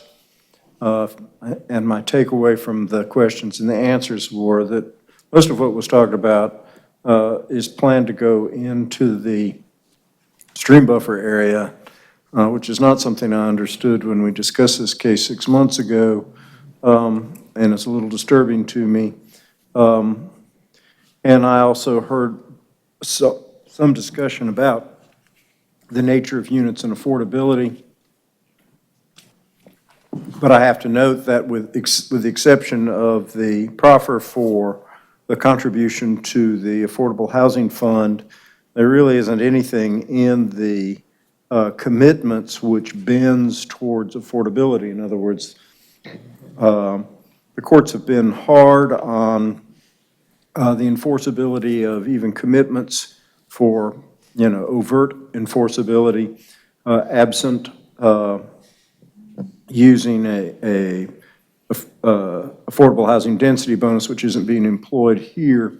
But you can put things in your committed elements which, like I said, bend the project towards affordability. Like, it is perfectly appropriate to have a committed element that that limits the size of units. And while it doesn't necessarily have to be true that smaller is more affordable, it is generally true that smaller is affordable. And I'm very interested in making sure that as we grow, we create market entry, homeownership opportunities. And that would be important to me here. I supported this project when it came to us before, primarily based upon an analysis of how it fit against the future land use map and the policies in the comprehensive plan.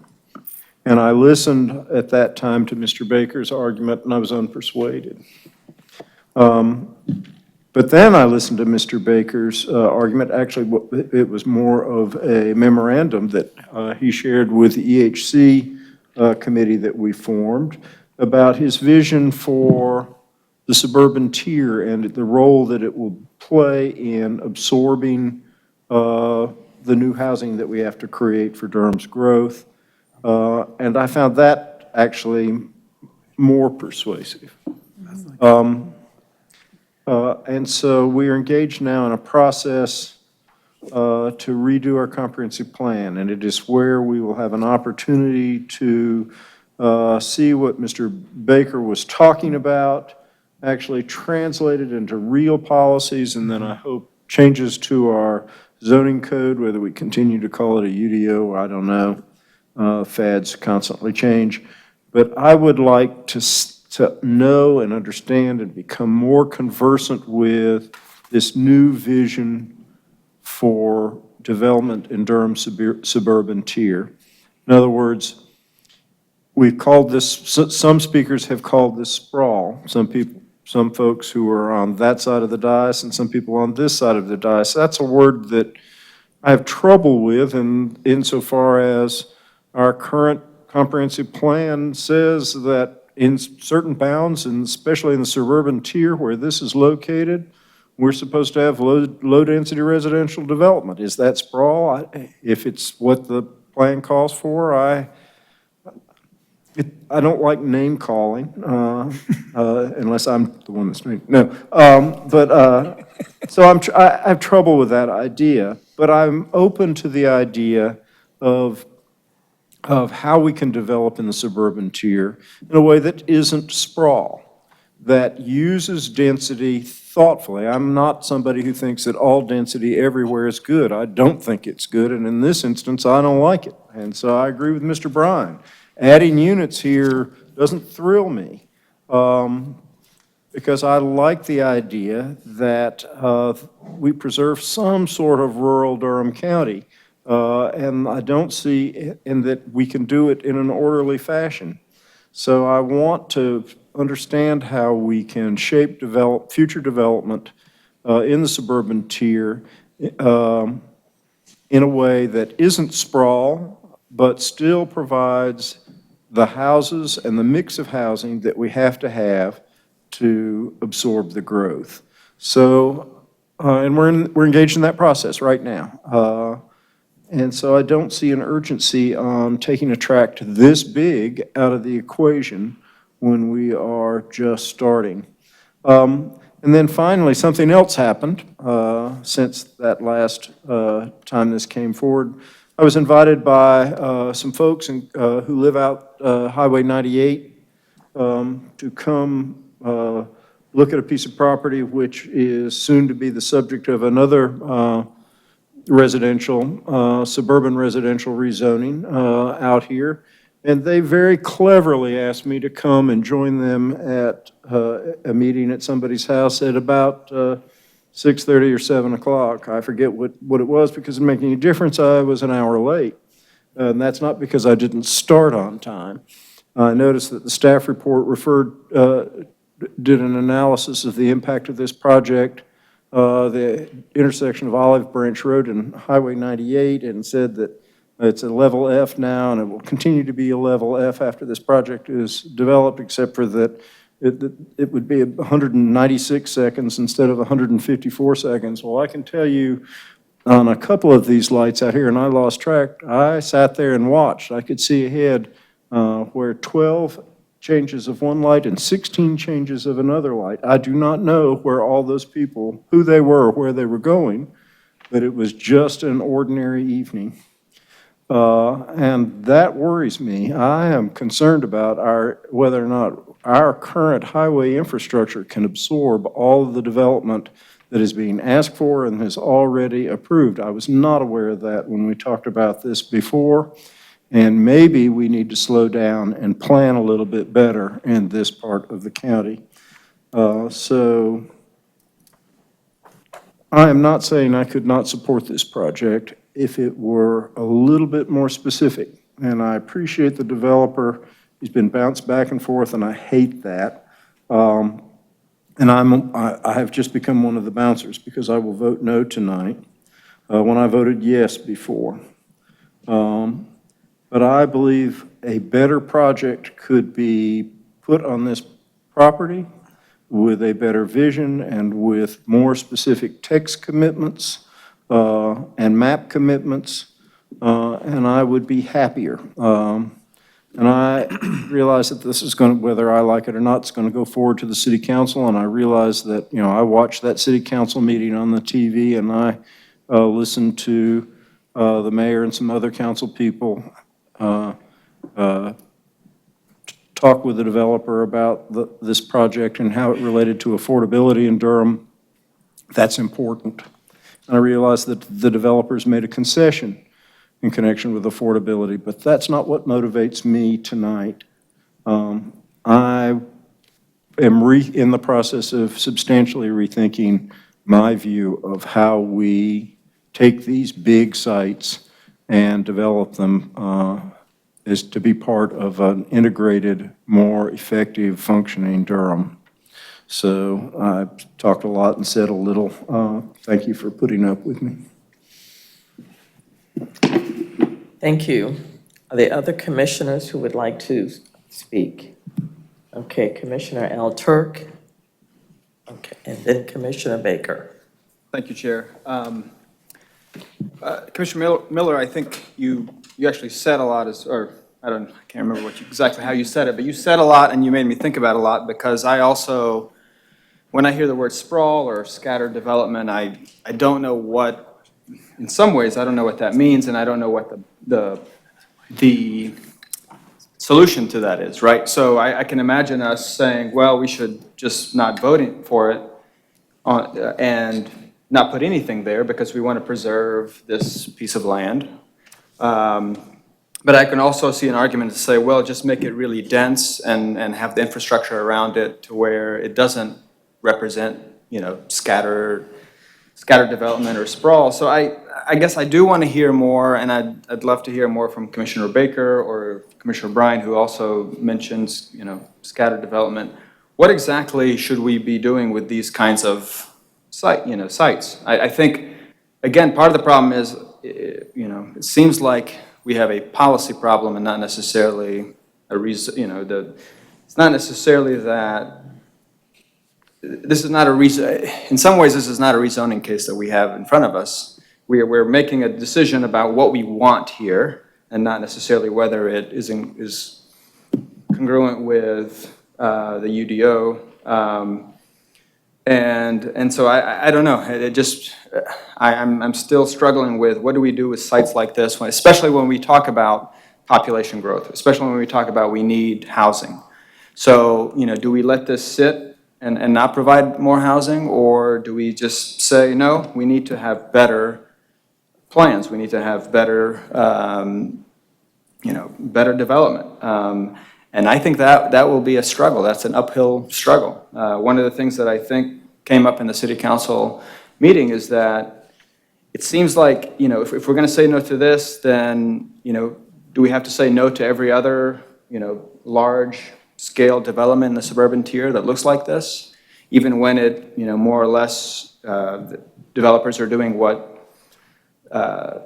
you know, the policy says they can do. So I'm struggling with this, and I would love to hear from others about what should we do about sites like this? What do we mean about, what do you mean when you say connectivity, for example, or housing types? Why do we want mixed housing types? So I'll direct that to Commissioner Baker if he'll indulge me. Commissioner Baker. So, so when we look at sites like this, we oftentimes forget kind of the scale of a site like this. This is almost the size of Trinity Park, the Trinity Park neighborhood. It's only a couple dozen acres less. And when we think about Trinity Park, it's obviously a neighborhood in high demand. People want to live there. It's walkable. You can place anybody in Trinity Park and they'll know that it's a walkable, livable neighborhood, a place where people can afford to live and can afford to get around, have access to transit, have access to jobs and a variety of other things. You might not be able to say exactly why that is, though. And the reason that it is because of the connectivity, because when you walk down the block, you're walking down a block that's 300 feet long, 400 feet long. The types of developments that we're building today have block lengths of 5,000 feet long or 6,000 feet long. And that's just how we're building. So it's difficult to get from point A to point B and get a direct route there. It's almost impossible to get there as a pedestrian, even when everything is fully built out. We just don't have the standards, and the developers are not coming forward with commitments for that. There are a lot of other features that make developments less sprawling or more walkable and more livable. And those are important to incorporate into new types of residential development. And the reason is that we often think of maybe the affordability of housing. And that's sort of isolated. Affordability of housing is, if you're spending more than 30% of your income on housing, then your housing cost burdened. But more and more planners are looking at, are you spending more than 45% of your income on housing and transportation? And so you can actually look at a map and look at who is housing cost burden in any given city in the United States, in North Carolina. You'll see people who are housing cost burden, they're close to the city center. But when you flip that and you look at who's spending more than 45% of their income on housing and transportation, the map is opposite. You're seeing people who live further away from the amenities that make life a livable place are spending more than 45% of their income on housing plus transportation. So we need a shift in the way that we're doing development, the way that we're building, whether we're planning this in the city. It requires new development incorporating a whole host of different types of things. So that might include a compact, dense variety of housing types integrated. When you walk down a street in one of these neighborhoods that's more walkable, more livable, you have that variety of housing types. You have multiplexes next to single-family houses, next to townhouses. They're all incorporated, all on the same block. You have all of it. You have connected streets with short, walkable blocks. And so that would require both internal and external connectivity. So you can code that. You can code all of these things. You can code the external and internal connectivity. You can code maximum block length. You can also code sidewalks and street trees. We just voted on sidewalks. We need to fix our street trees. You can incorporate a variety of accessible and appropriate uses and for employment and for services, the things that you need to get to on a daily basis. How are people in sprawl or scattered residential developments, how are they going to get to the things that they need to on a daily basis? They can only get there one way. There's only one way. There's no option. If you live in Trinity Park, you can still drive to places. If you live in some of these other neighborhoods, you can still drive to places. And of course, there are new residential developments around the country that are incorporating these features. And oftentimes when we look at them, we see, okay, they do tend to be a little bit more expensive, but there's nothing inherent in the way that those developments are built that makes them more expensive.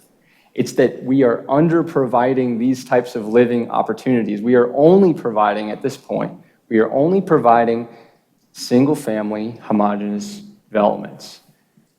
And so that's really important to consider when we're looking at how we want to change and develop. We also need to make sure that we are protecting and making accessible green spaces and small-scale agriculture. We need to make sure that we're anticipating connections to transit, anticipating those connections. So can we expect that there will be transit accessibility for development like this in the next 2 years? Absolutely not. But will there be connections there in the next 20 years? Well, if we design it right, if we incorporate those connectivity elements and make it a walkable, mixed-use environment, a place where people can live, yeah, in 20 years, it could be just as accessible to transit as anywhere else in Durham. We also want to make sure that homes are within a quarter of a mile. That's what we call the pedestrian shed, a quarter of a mile of parks and trails and other types of uses. We want to make sure that there's an accessible and connected open space network. We want to make sure that there's multimodal infrastructure wherever possible. There should be a variety of different options for people to be able to get around, and that should be incorporated not just into the land uses that we have, but into the actual infrastructure that's being built. One important feature of a lot of neighborhoods that make them particularly walkable and accessible and livable is when they incorporate alleys. So a lot of the more livable types of neighborhoods, whether they're old or whether they're new, and of course when we walk down in the urban tier neighborhoods in Durham, we see that a lot of those neighborhoods incorporate alleys. Alleys are very important because they allow much easier placement of accessory dwelling units. It means you get rid of the driveway in the front, so you don't have any danger to pedestrians that are walking down the street, and you place a lot of other utilities and services in the back of the house. Makes the neighborhood much more walkable. You can move the house closer to the front.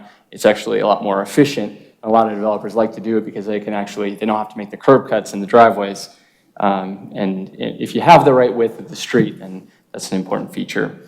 And then, as always, we want to find ways of incorporating affordable housing. Obviously, we're limited in what we can require in terms of inclusionary zoning, but making it easier to build those accessory dwelling units is an important part of a more livable, walkable neighborhood. Thank you, Commissioner Baker. Commissioner Bryan? I have a question for transportation, please.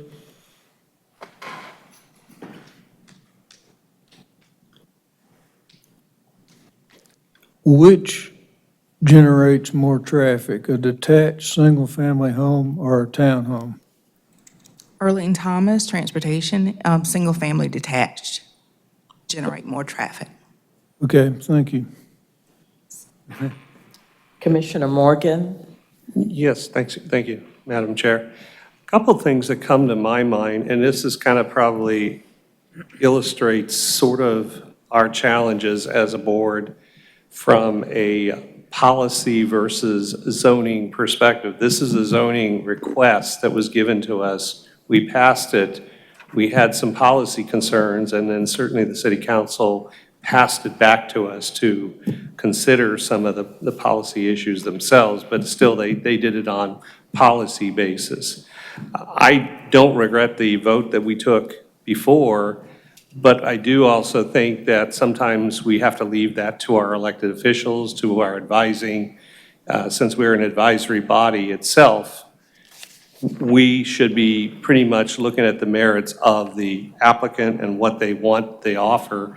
And I do think that since there are a number of developments that are done around here, it really kind of raises the issue, what do we really want to do in this area? And we have a number of things that have been going on, and I don't know whether we should put it all on just one request, but also look at some of the neighboring things that are going on. And I think that's something that gets passed up to the elected officials to mull over and decide for that.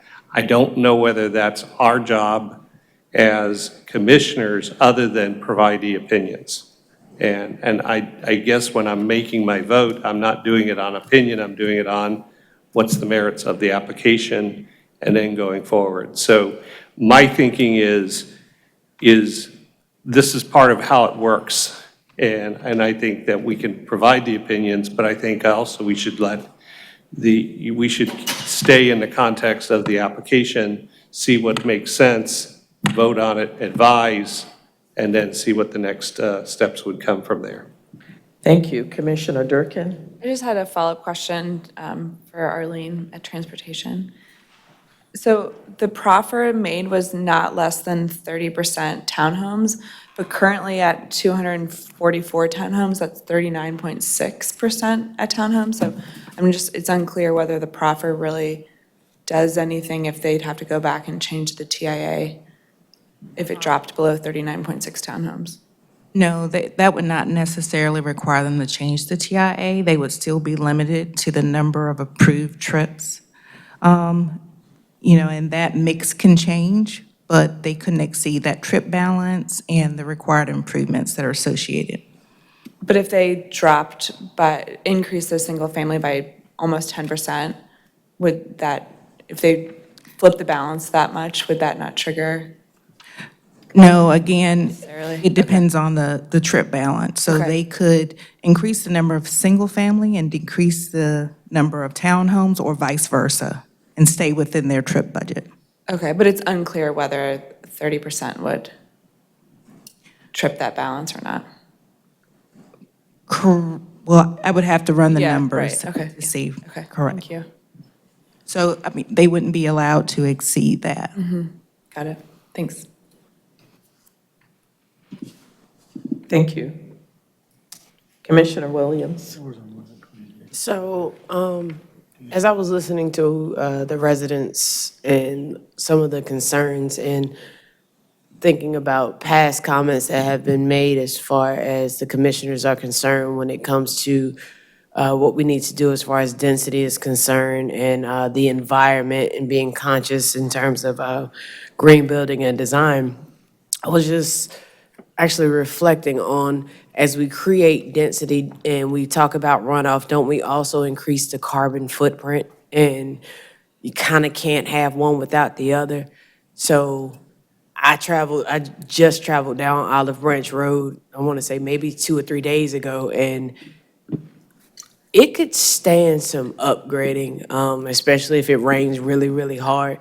There's part of it that make it very difficult to travel because the water ponds, and I'm looking at the amount of deer that pass through there on a regular basis. I don't know that that's going to change with the development, but I'm kind of up in the air in terms of some concerns that were brought to my attention with the presentation from both the development side as well as the resident side in terms of what we're going to do to the environment, but more so in terms of how it's going to go about being developed. I'm not as much concerned about proffers as I am in terms of runoff, and knowing that when you have a lot of hilly areas, the most probable thing with those tend to be single-family properties with below-grade foundation that is established typically with split-level homes that are the most economical for that type of land.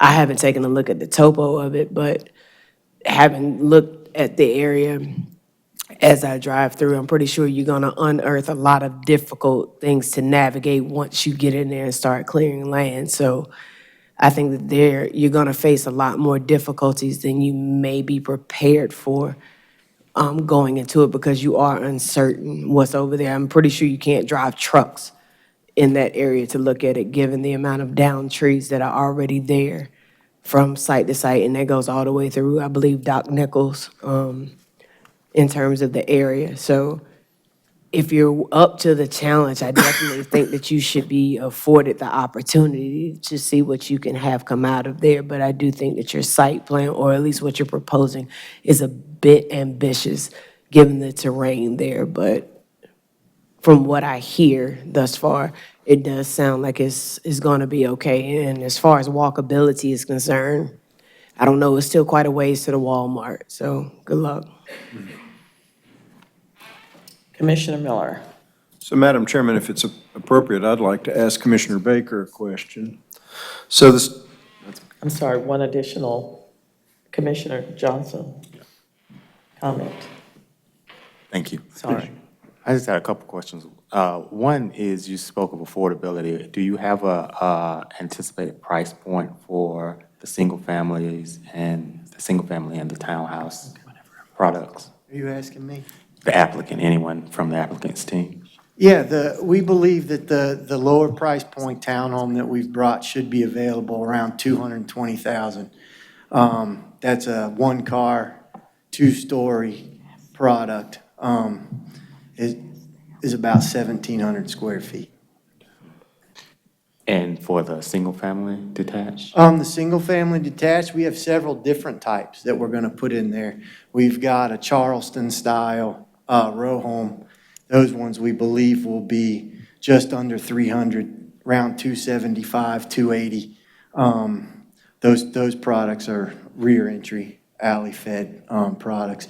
Then we have some more traditional detached single families that we're building over in Rustica Oaks. Those ones will go right around 280 as well. They have the two-story porches. And then we have some larger product that ranges, you can actually get it anywhere from 2,200 on up to 4,000 square feet. Those ones will start around 325, 350. And really, depending on how fancy you get with it, the sky would be the limit on what you could do with that in the design center if you pick fancy stuff. But the introductory level on our top of the line stuff should be around 320. And finally, do you have a sense of what's the distance from this project site to the nearest shopping market, supermarket? Kroger, Harris Teeter? I don't know. I know Briar Creek is very close and just north of there. Arnaldo probably does know that. There's a food line up. Exactly how far it is. Okay. Up to 98 and turn. Yeah, I'm familiar. Okay. Thank you, ma'am. Thank you. Only question. Still auto accessible. It is. You have some additional questions? I did. I don't want to jump ahead of Commissioner Miller. Well, I think he was going to make the motion. No, I wasn't. I was going to ask a question. Oh, well, let's just keep going all night. If that's All what right, it takes. Commissioner. So I wanted to ask Commissioner Baker, right now, somebody owned this piece of property, under the way it's zoned today, the staff advises me you could, as a practical matter, put in somewhere around 250 units. And they would be single-family homes, and they would be on pretty big lots, unless they did a conservation subdivision, which would give them a clustering option. Strangely, the staff advises that a cluster subdivision is not available in rural residential. And I take it that that kind of development is not something you would support for this site. So what I'm trying to do is Commissioner Member Morgan said that we have to look at this in the context of this application, and I do think that's important. However, I want to know more about your vision for how we develop in the suburban tier. But a lot of what you were talking about is simply not available right now. But these developers have this piece of property and they're ready to go. The thing that they've got that's available to them that, in my opinion, if handled correctly, could sway me from a no at the moment back to a yes, is the development plan. So from the ideas that you were articulating to us, are there things from that list of ideas that could be translated into development plan commitments for this site and this project that would make you more favorable to voting for its rezoning? I'd like to know, what can this developer do within our current code and our current plans and policies, and the development plan device, which is a wonderful tool, if we use it right, what can they do that can make this a better project that I could vote for? I need to recognize Commissioner Baker if he wants to respond.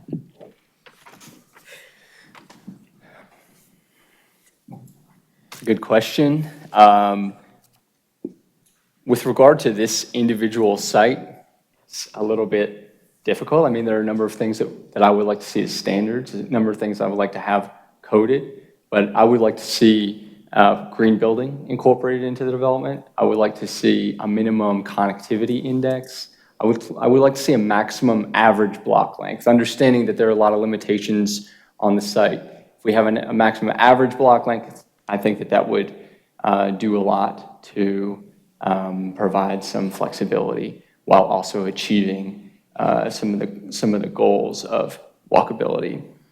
I would like to see additional uses incorporated into the site, but that's a more challenging thing, and I wouldn't expect that. I also wouldn't vote against something if it didn't necessarily incorporate other uses. So I think the most important thing is connectivity at this point, because you can change land uses, you can take a building, you can build a building, knock it down, but right-of-way and streets, those are very enduring.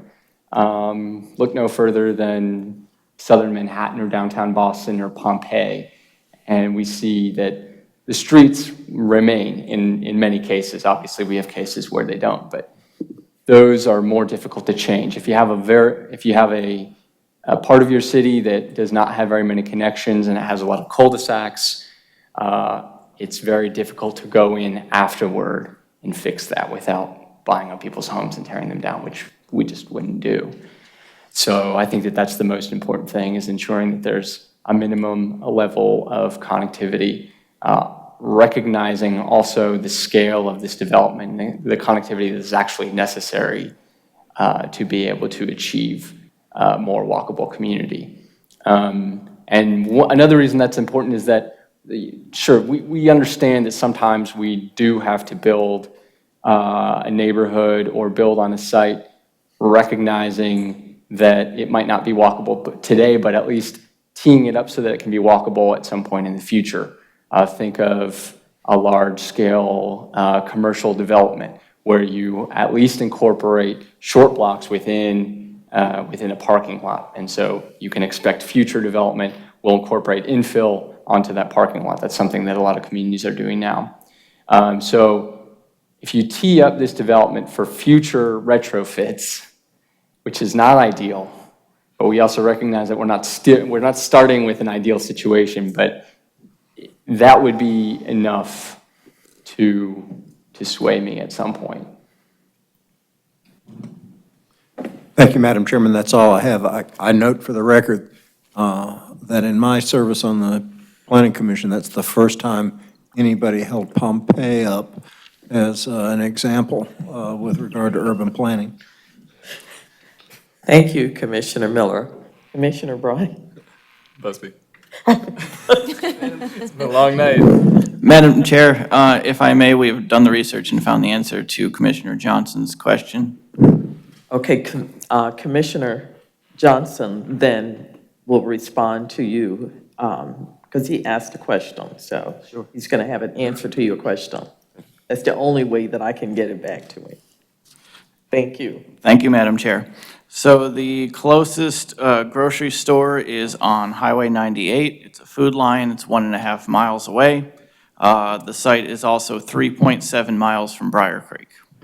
Thank you. Thank you. Now, Commissioner Busby. Great, thank you. I did have just a couple final questions for the applicant, and I appreciate your patience because I know you've been here before, you've been to council, you're back here again. My particular interest is just making sure we have clarity around what's actually in the plan. So I do appreciate the proffer on the townhomes as well. This question about the natural heritage site, the issue that was raised tonight by the Ellerby Creek Watershed Association, that just didn't come up at our last hearing here at the Planning Commission. I mean, it was noted, but the distinction that was raised, on the current proposed conditions map, it is listed, that little triangle, as proposed residential single-family townhomes. Do you have a sense of how many units you're talking about on that particular part of the property? Well, that's the part of the property where the city is running our sewer connection right through there. So that's where we have to connect our sewer into anyway, eventually. That side of the road, I believe, has roughly 70 townhomes on it. Most of it is more down towards the road, so that the northern part where the wetlands are and the most of the natural stuff is undisturbed. And I'd be happy, I'd love everybody to see our development plan. It's done, it's ready to go. It's just not a part of this process. Right. If I can add to that quickly, I just talked to Arnaldo, and he gave me the figures of that northern triangle that's north of Olive Branch Road. About 50% of that is going to remain undisturbed, and that's the part that's the northern half of that that's closest to the stream. Thank you, that's really helpful. And is that beyond what is noted on here as the wetland buffer? I mean, because when I see what the buffer zone, just to my eye, looks like a lot less than 50%.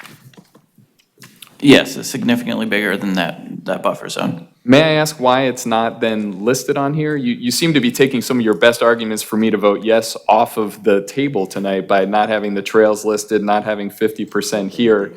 And it sounds like you're getting advice to give yourselves more wiggle room at site plan, which I understand, but I've learned the hard way sitting on this planning commission for a number of years where I voted on something where I was told, oh, we'll do it, and then that doesn't always turn out to be what the case is. Sure. In large part, it's an artifact of the review process that we go through with staff. We would love to be able to show, for instance, the walking paths on the development plan, but as soon as we draw them on there, then we're committed to not just having walking paths, but the specific path. So we can't even move it 1 foot over if it turns out that there's an issue. And so we are limited in how much we can commit to without then having no flexibility at all. Right, and I understand the tight spot you're in. Is it possible to have a proffer that is in writing that would say things like, we commit to having 3 miles of trails on this site, or we commit to 50% of the northern land north of Olive Creek, Olive Branch Road will be preserved as open space or open lands? I mean, those are the kind of things that would give me, and I think the community, comfort, because it's in writing, but it still gives you the flexibility and the leeway, which I understand, you need that to be able to move forward. But I hope you see our challenge of, without any of this in writing, it can change. Sure. Yeah. And I say all that also, my final question is this. You've been here many times, and I hate to even ask, my inclination is to vote for a 60-day continuation to allow us to get the wording right and to bring it back and to have time where you could work with the staff and get the wording in a way that doesn't box you in, but gives us, and more importantly, this community, a level of clarity. You could even sit down with Mr. White potentially and hear his thoughts and concerns. The fact that you're offering 50% of this area to keep as open space, I think is really important and significant. I'm sure it'd be hard to pull off here on the fly. So before I would make a motion like that, though, I just want to hear from you. What are your thoughts on a 2-cycle delay? And I know you've been through a lot of delays, but what's your feedback? My problem really is that we've been going on 2 years. I'm about to run out of contract time to own it. So in all reality, this is my last shot. If we don't make it now, we drop back, develop it as a county subdivision, 2 units per the acre. And with those septic, that's what we would have to do. That's a 2-cycle delay, you believe that My contract won't survive that long. I have just until shortly after the first of the year contractually. And so if I don't get at least site plan approval before then, we will have to develop it in a different way. Okay. And we have drawn up a development plan for that. Can I ask the staff, is this even possible to get this to site plan by that timeline? Through us, through council, and to site plan? It's possible if the applicant already has a site plan submitted under review, which applicants do on occasion.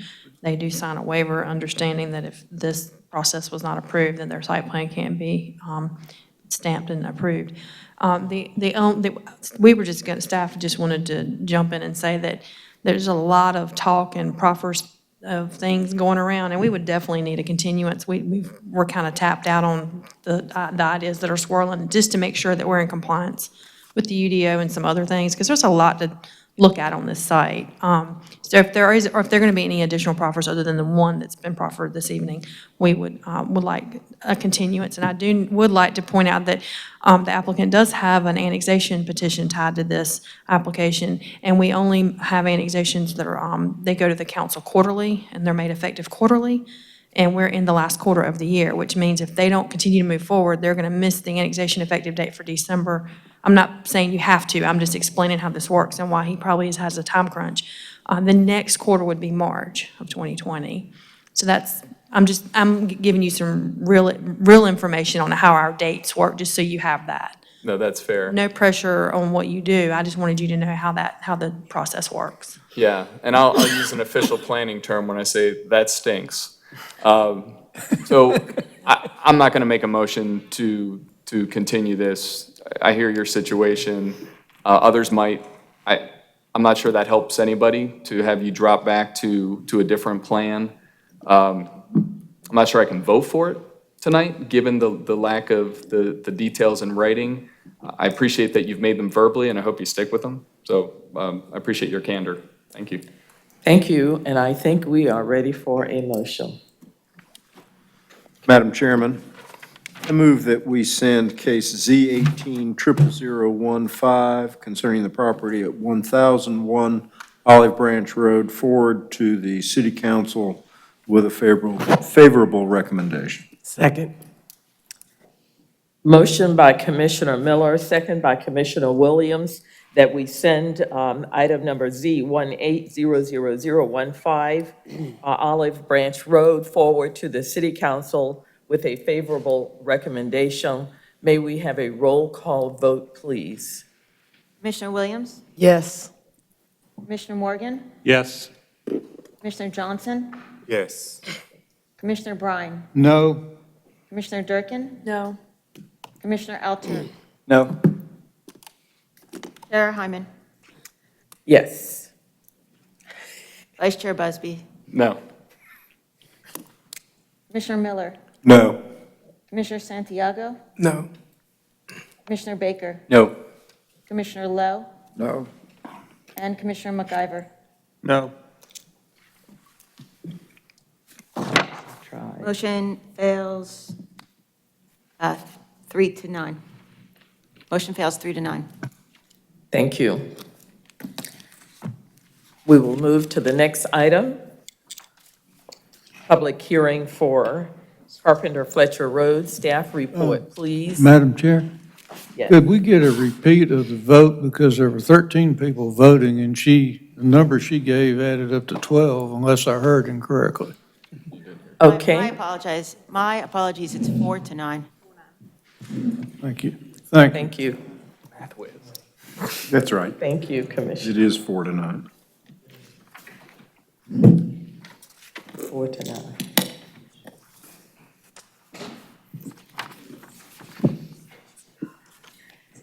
Good evening. I'm Emily Struthers with the Planning Department. I will now be presenting case Z19-00017, 1612 Carpenter Fletcher Road. The applicant is Dan Jewell with Coulter Jewell Thames, PA. This 0.959 acre site is located at 1612 and 1562 Carpenter Fletcher Road. The site is located within the city limits. The applicant proposes to change the zoning from office institutional, OI, to commercial general with a text-only development plan, CGD. The property is designated commercial on the future land use map, which is consistent with the zoning request. No graphic plan is provided with this text-only development plan, and proffers are limited to use commitments. This rezoning request includes a text commitment that the uses will be limited to retail sales and services, and further limited to health club or studio. The parcel, 0.959 acres, this site is located in red on this map here, the aerial, off of Carpenter Fletcher Road near NC 55. This site is located in the suburban development tier. The site includes a 3,200 square foot building previously used as a daycare and a gravel parking lot. The western parcel is undeveloped and vegetated with a mix of hardwoods and pines. The site is adjacent to a railroad. A mix of commercial uses surrounds the site, and single-family and duplex residential uses, as well as industrial uses, are located within the site's vicinity. Again, the applicant proposes to change the office institutional zoning to commercial general with a text-only development plan, limiting those permitted uses to health club or studio. As the future land use map here shows, the property is located within the commercial designated area of the FLUM. As this is a text-only development plan, I'm going to go through the dimensional standards for the commercial general zoning district. A minimum lot area of 20,000 square feet, a minimum lot width of 100 feet, a minimum street, side, and rear yard of 25 feet, although those may be varied where adjacent to non-residential or railroad right-of-way. Building coverage is limited to 60%, and a maximum building height is 50 feet. The proposed CGD zoning designation complies with the current commercial designation on the future land use map and applicable policies. The proposal is consistent with comprehensive plan policies, including policy 212C, 222F, 231A, and 232A. Further detail is provided in the staff report. Staff determines that this request is consistent with the comprehensive plan and other policies and ordinances. I'm available for any questions. Thank you. I have one individual who has signed up to speak, Dan Jewell. Good evening, Madam Chair and Commissioners. I'm Dan Jewell. I'm here at the request of my client, Steve Echeverria. No relation to the guy in the last case, also named Echeverria. Steve owns a fitness studio called I had the name of it right here, Arikion Hot Yoga. And so he's been looking for a site. He's currently renting in the shopping center down at 54 on Farrington Road. But he's been looking for a location for himself so he can expand over time and modify the interior of his studio, do what he needs to do. And he found this location. And because the word yoga is in the name, we at first went to the planning department, tried to convince them that since a yoga studio is listed as a permitted use in the O&I district, that we be allowed to do that. But I think what the staff did is they looked at the same video I did that showed what these guys do, and it's sort of some turbocharged yoga and fitness training. They do this circuit training where you go to various stations, workstations, and get good fitness training. So because of that, we are requesting this zoning.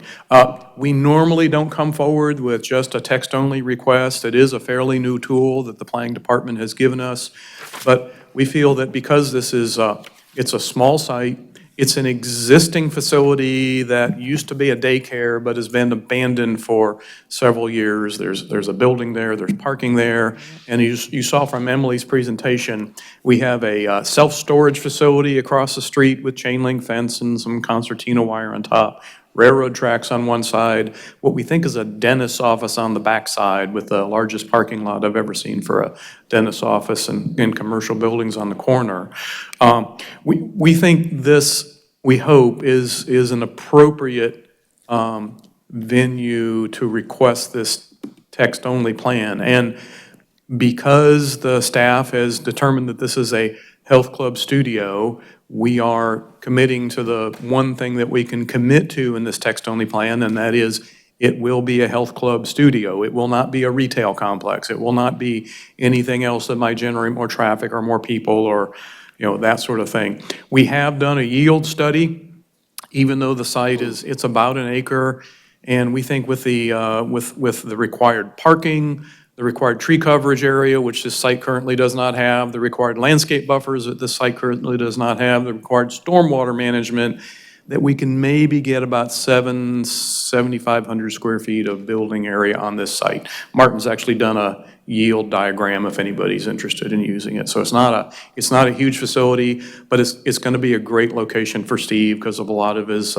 clientele are working in RTP during the day and in the various office complexes around here. So for that reason and for the reason that we're requesting a very specific use in this facility, we're hoping you will agree that this is a good location for this and can find to recommend approval to the city council. So thank you. Tried to keep it short. Thank you. I do not have other people who have signed up to speak. So at this time, I'm going to close the public hearing and ask for comments from our commissioners, starting with my right, Commissioner Williams. Yes, I'm quite familiar with the area. I have concerns. This is a single turn in and a single turn out facility because it used to be a daycare. And Cornwallis, well, Carpenter Fletcher at that point is a two-lane highway, which is heavily traveled with traffic coming off of both off of Highway 55 and South Austin Avenue. So with creating a fitness center, I know if it's anything like most fitness centers, given the hours of operation, whatever they may be, you're going to increase peak travel times if it's before 8 a.m. when most people go to work, and if it's after 5 p.m. when most people are coming home. I have concerns about how you're going to address the traffic getting in and out of there. And there is still an active train that goes through that area that holds up traffic on that hill. And at any given moment, traffic turning off of 55 going, I think, what is that, north on Carpenter Fletcher Road, that traffic backs all the way up 55 close to Highway 40. And then trying to make that left turn can be quite hazardous if you're not a skilled driver. So I'm just wondering, I'm pretty sure there wasn't a traffic impact analysis done for this because it's a zoning request, but I'm concerned about the amount of traffic generated. And there's also a sports bar that's across the street from this particular property that's quite active in the afternoons as well with pedestrians and motorcyclists and different things. And it's quite hazardous, and it's not too far from a school district, as Lowe's Grove Middle School is just down the road. So I'm definitely concerned about the amount of traffic that will be generated in this very congested area, and it is still just a two-lane road. So how do you plan to address that, if at all? Well, two things. If Earlene is still here with the City Transportation Department, they did an assessment, a traffic assessment. Also, there are firm plans now in place to widen Carpenter Fletcher Road, and in fact, a requirement of our site plan will be to dedicate additional right-of-way so that that can happen. Okay, that's helpful.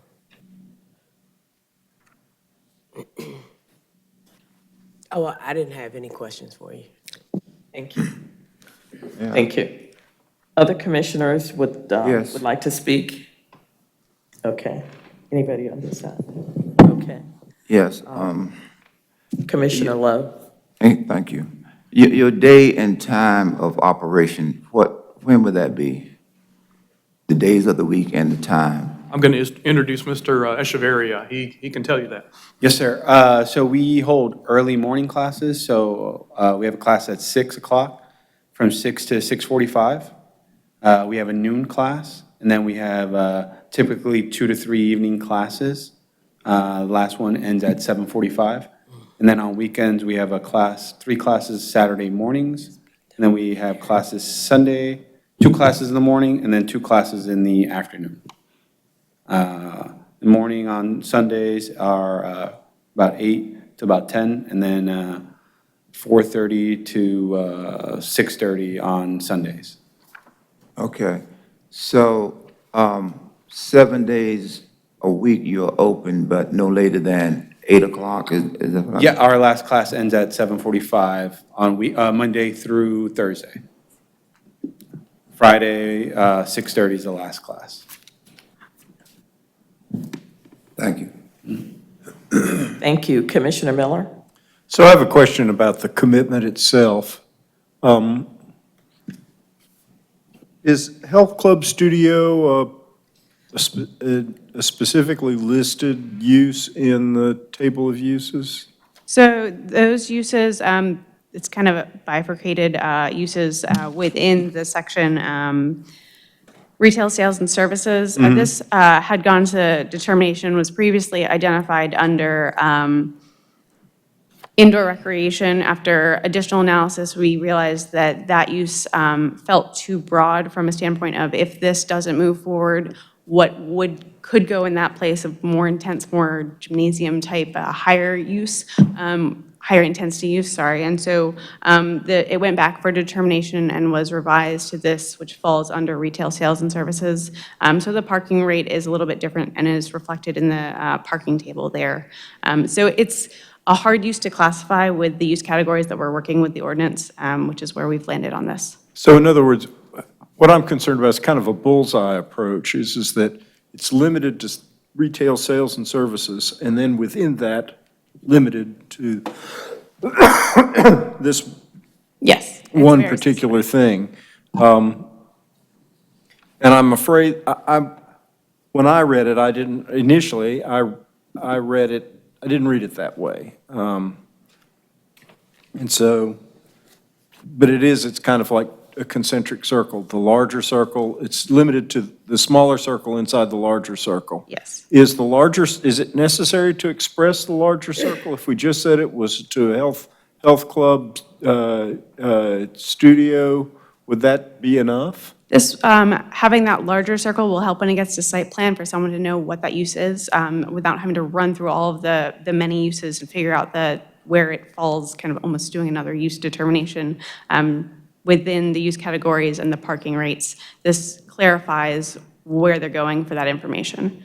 Yeah, I would feel better if it said that it was limited to a health club studio within the retail sales and services category in the code section 5, whatever it was. That language would work just as well. Yeah, I would prefer it that way rather than to have it kind of start with the big one and then go to the little one. I would start with the little one and say as found in or something like that.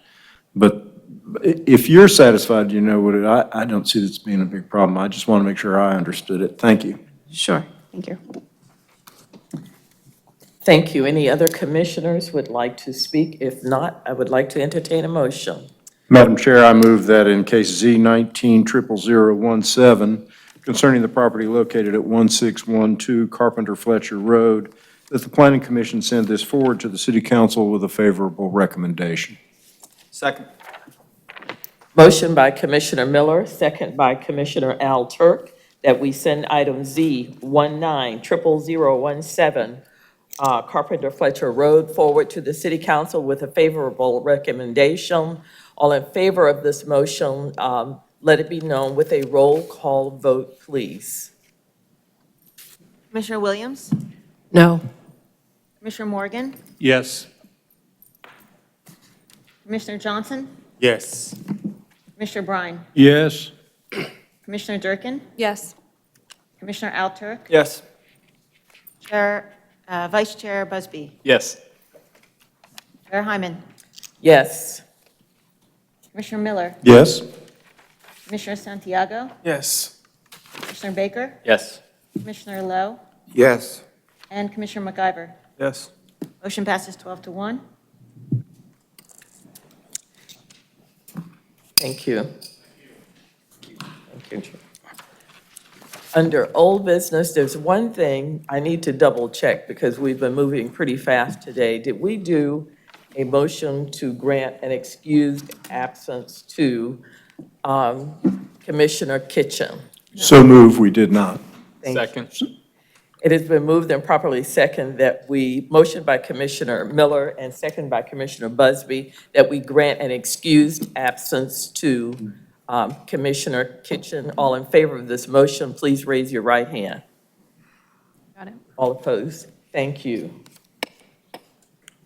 And under new business, we have approval of the 2020 meeting schedule and a Would you question. like to have the 2020 Yes, please. calendar? I only have the 19th. We have. I don't know. I wasn't here when the packets went out, so I don't even know how it all happened, but anyway, here you go. So I'm taking, I think you have plenty, there should be plenty here. Passing that down. And it stayed true to our normal second Tuesday of every month. We didn't have to move anything due to a holiday. Okay. We can certainly make adjustments later in the year if we need to. That's not a problem. You have October, That's the 2019 Yeah, schedule. you need to just throw that away Throw it away, all or right. keep it in for scratch paper. Sorry. So sorry Not paying about that. attention. Thank you. This is so much better. Is that better? Correct. Hopefully it's the right year. And you need a motion? I do. Madam Chairman, I move that the Planning Commission approve the proposed 2020 meeting schedule. So moved. Did Commissioner Bryan have a question? Yes. There's a question.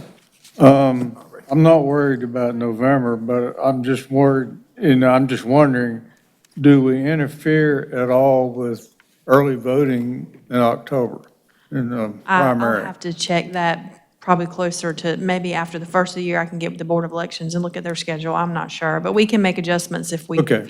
We can certainly make adjustments. We just did that for HBC this year, for their schedule for next year, not to interfere with voting day, so. Okay, thank you. Commissioner Miller made the motion. Did I hear a second? Commissioner Lowe, seconded. Second by Commissioner Lowe, that we, what were we doing? Approve the 2020 schedule for meeting schedule. All in favor of this motion, let it be known by raising your right hand. All opposed? And then we have one other, we have a question. Mr. Brown, were you opposed or you had a question? I had a question. Oh, okay, okay. No, the question I had regarding the EHC. Right. City Council has requested to be updated every 6 months, and I think the Board of County Commissioners probably wants the same update on the same schedule. I'm wanted to ask staff, subject to the approval of commissioners, whether or not we, the Planning Commission, would also like to be updated on how it's going, since we put so much work into it. Right. Sure, we can, I'll make sure that gets back to the appropriate person and make sure you're on the same schedule for updates. Thank you. That was the question, and thank you so much, Mr. Bryan, for asking. Yes, Commissioner I had another Durkin. scheduling-related question. Was the training that was proposed for the end of October? I have not confirmed that with everyone. I got several, there were at least 3 people that had conflicts. So I've gone back to the drawing board to see if I can find a time. What I do need is the 3 of you, 2 or 3 of you that said you couldn't be here, to shoot me some times and days that you can be here. That would help me significantly, rather than me doing the guesswork. I know you had a conflict, Ms. Durkin, and I know Commissioner Baker had a conflict. So if y'all have some dates, anytime in November, later, just anytime in November, that we can just start with, maybe, that would be great. Okay. That would be really helpful. Sure. If there's a time of day that's better, if there's an actual day that's better, whatever, just Okay. shoot it to me, and then I can throw it out to the rest of the commissioners to say, yes or no, we can do that. So. Sure. Okay. Mr. Miller? Can you give us a forecast of the program? So for the retreat, we're planning on focusing primarily on the new comp plan, and where we are with that and how things are moving forward, and trying to make sure that you're up to date with everything that's going on and you get your own special time, basically, with staff regarding that. We may have a couple of like maybe just a minor housekeeping. We can go over rules of procedure and any questions you have about that. Mostly focusing on the new comp plan. At some point, I would like to have some sort of quick review, or at least the things we need to know about the new encodification of North Carolina's zoning laws. The new, it's moved out of, Sure. it's been moved into its own chapter, and Right. there are some significant changes. That would be a great session for the School of Government personnel to come over and do, and just focus on that and not so much what a planning commissions do, because y'all kind of know what planning commissions do. But if I gave them that specific. We still don't do it right, though. Well, it's okay. But I think that's a great topic, and I think because that's so specific, and they already have a presentation that they are doing, they have a road show that they're doing, we can have them come over and do that. So we could do maybe the training first and retreat to talk about the comp plan, and then maybe work in a couple months later, or maybe early spring, or late winter, the code updates, if that works for everyone. Because we do have the ability to get them over here. They don't mind coming. They're very close by, and we try to do that every other year or so. That would be great. And Madam Thank Chair, you. I had one additional follow-up question on the retreat. If it's still possible, I know we were talking about seeing if some or one of the consultants who is working on the comp plan process would be able to join us for the planning commission.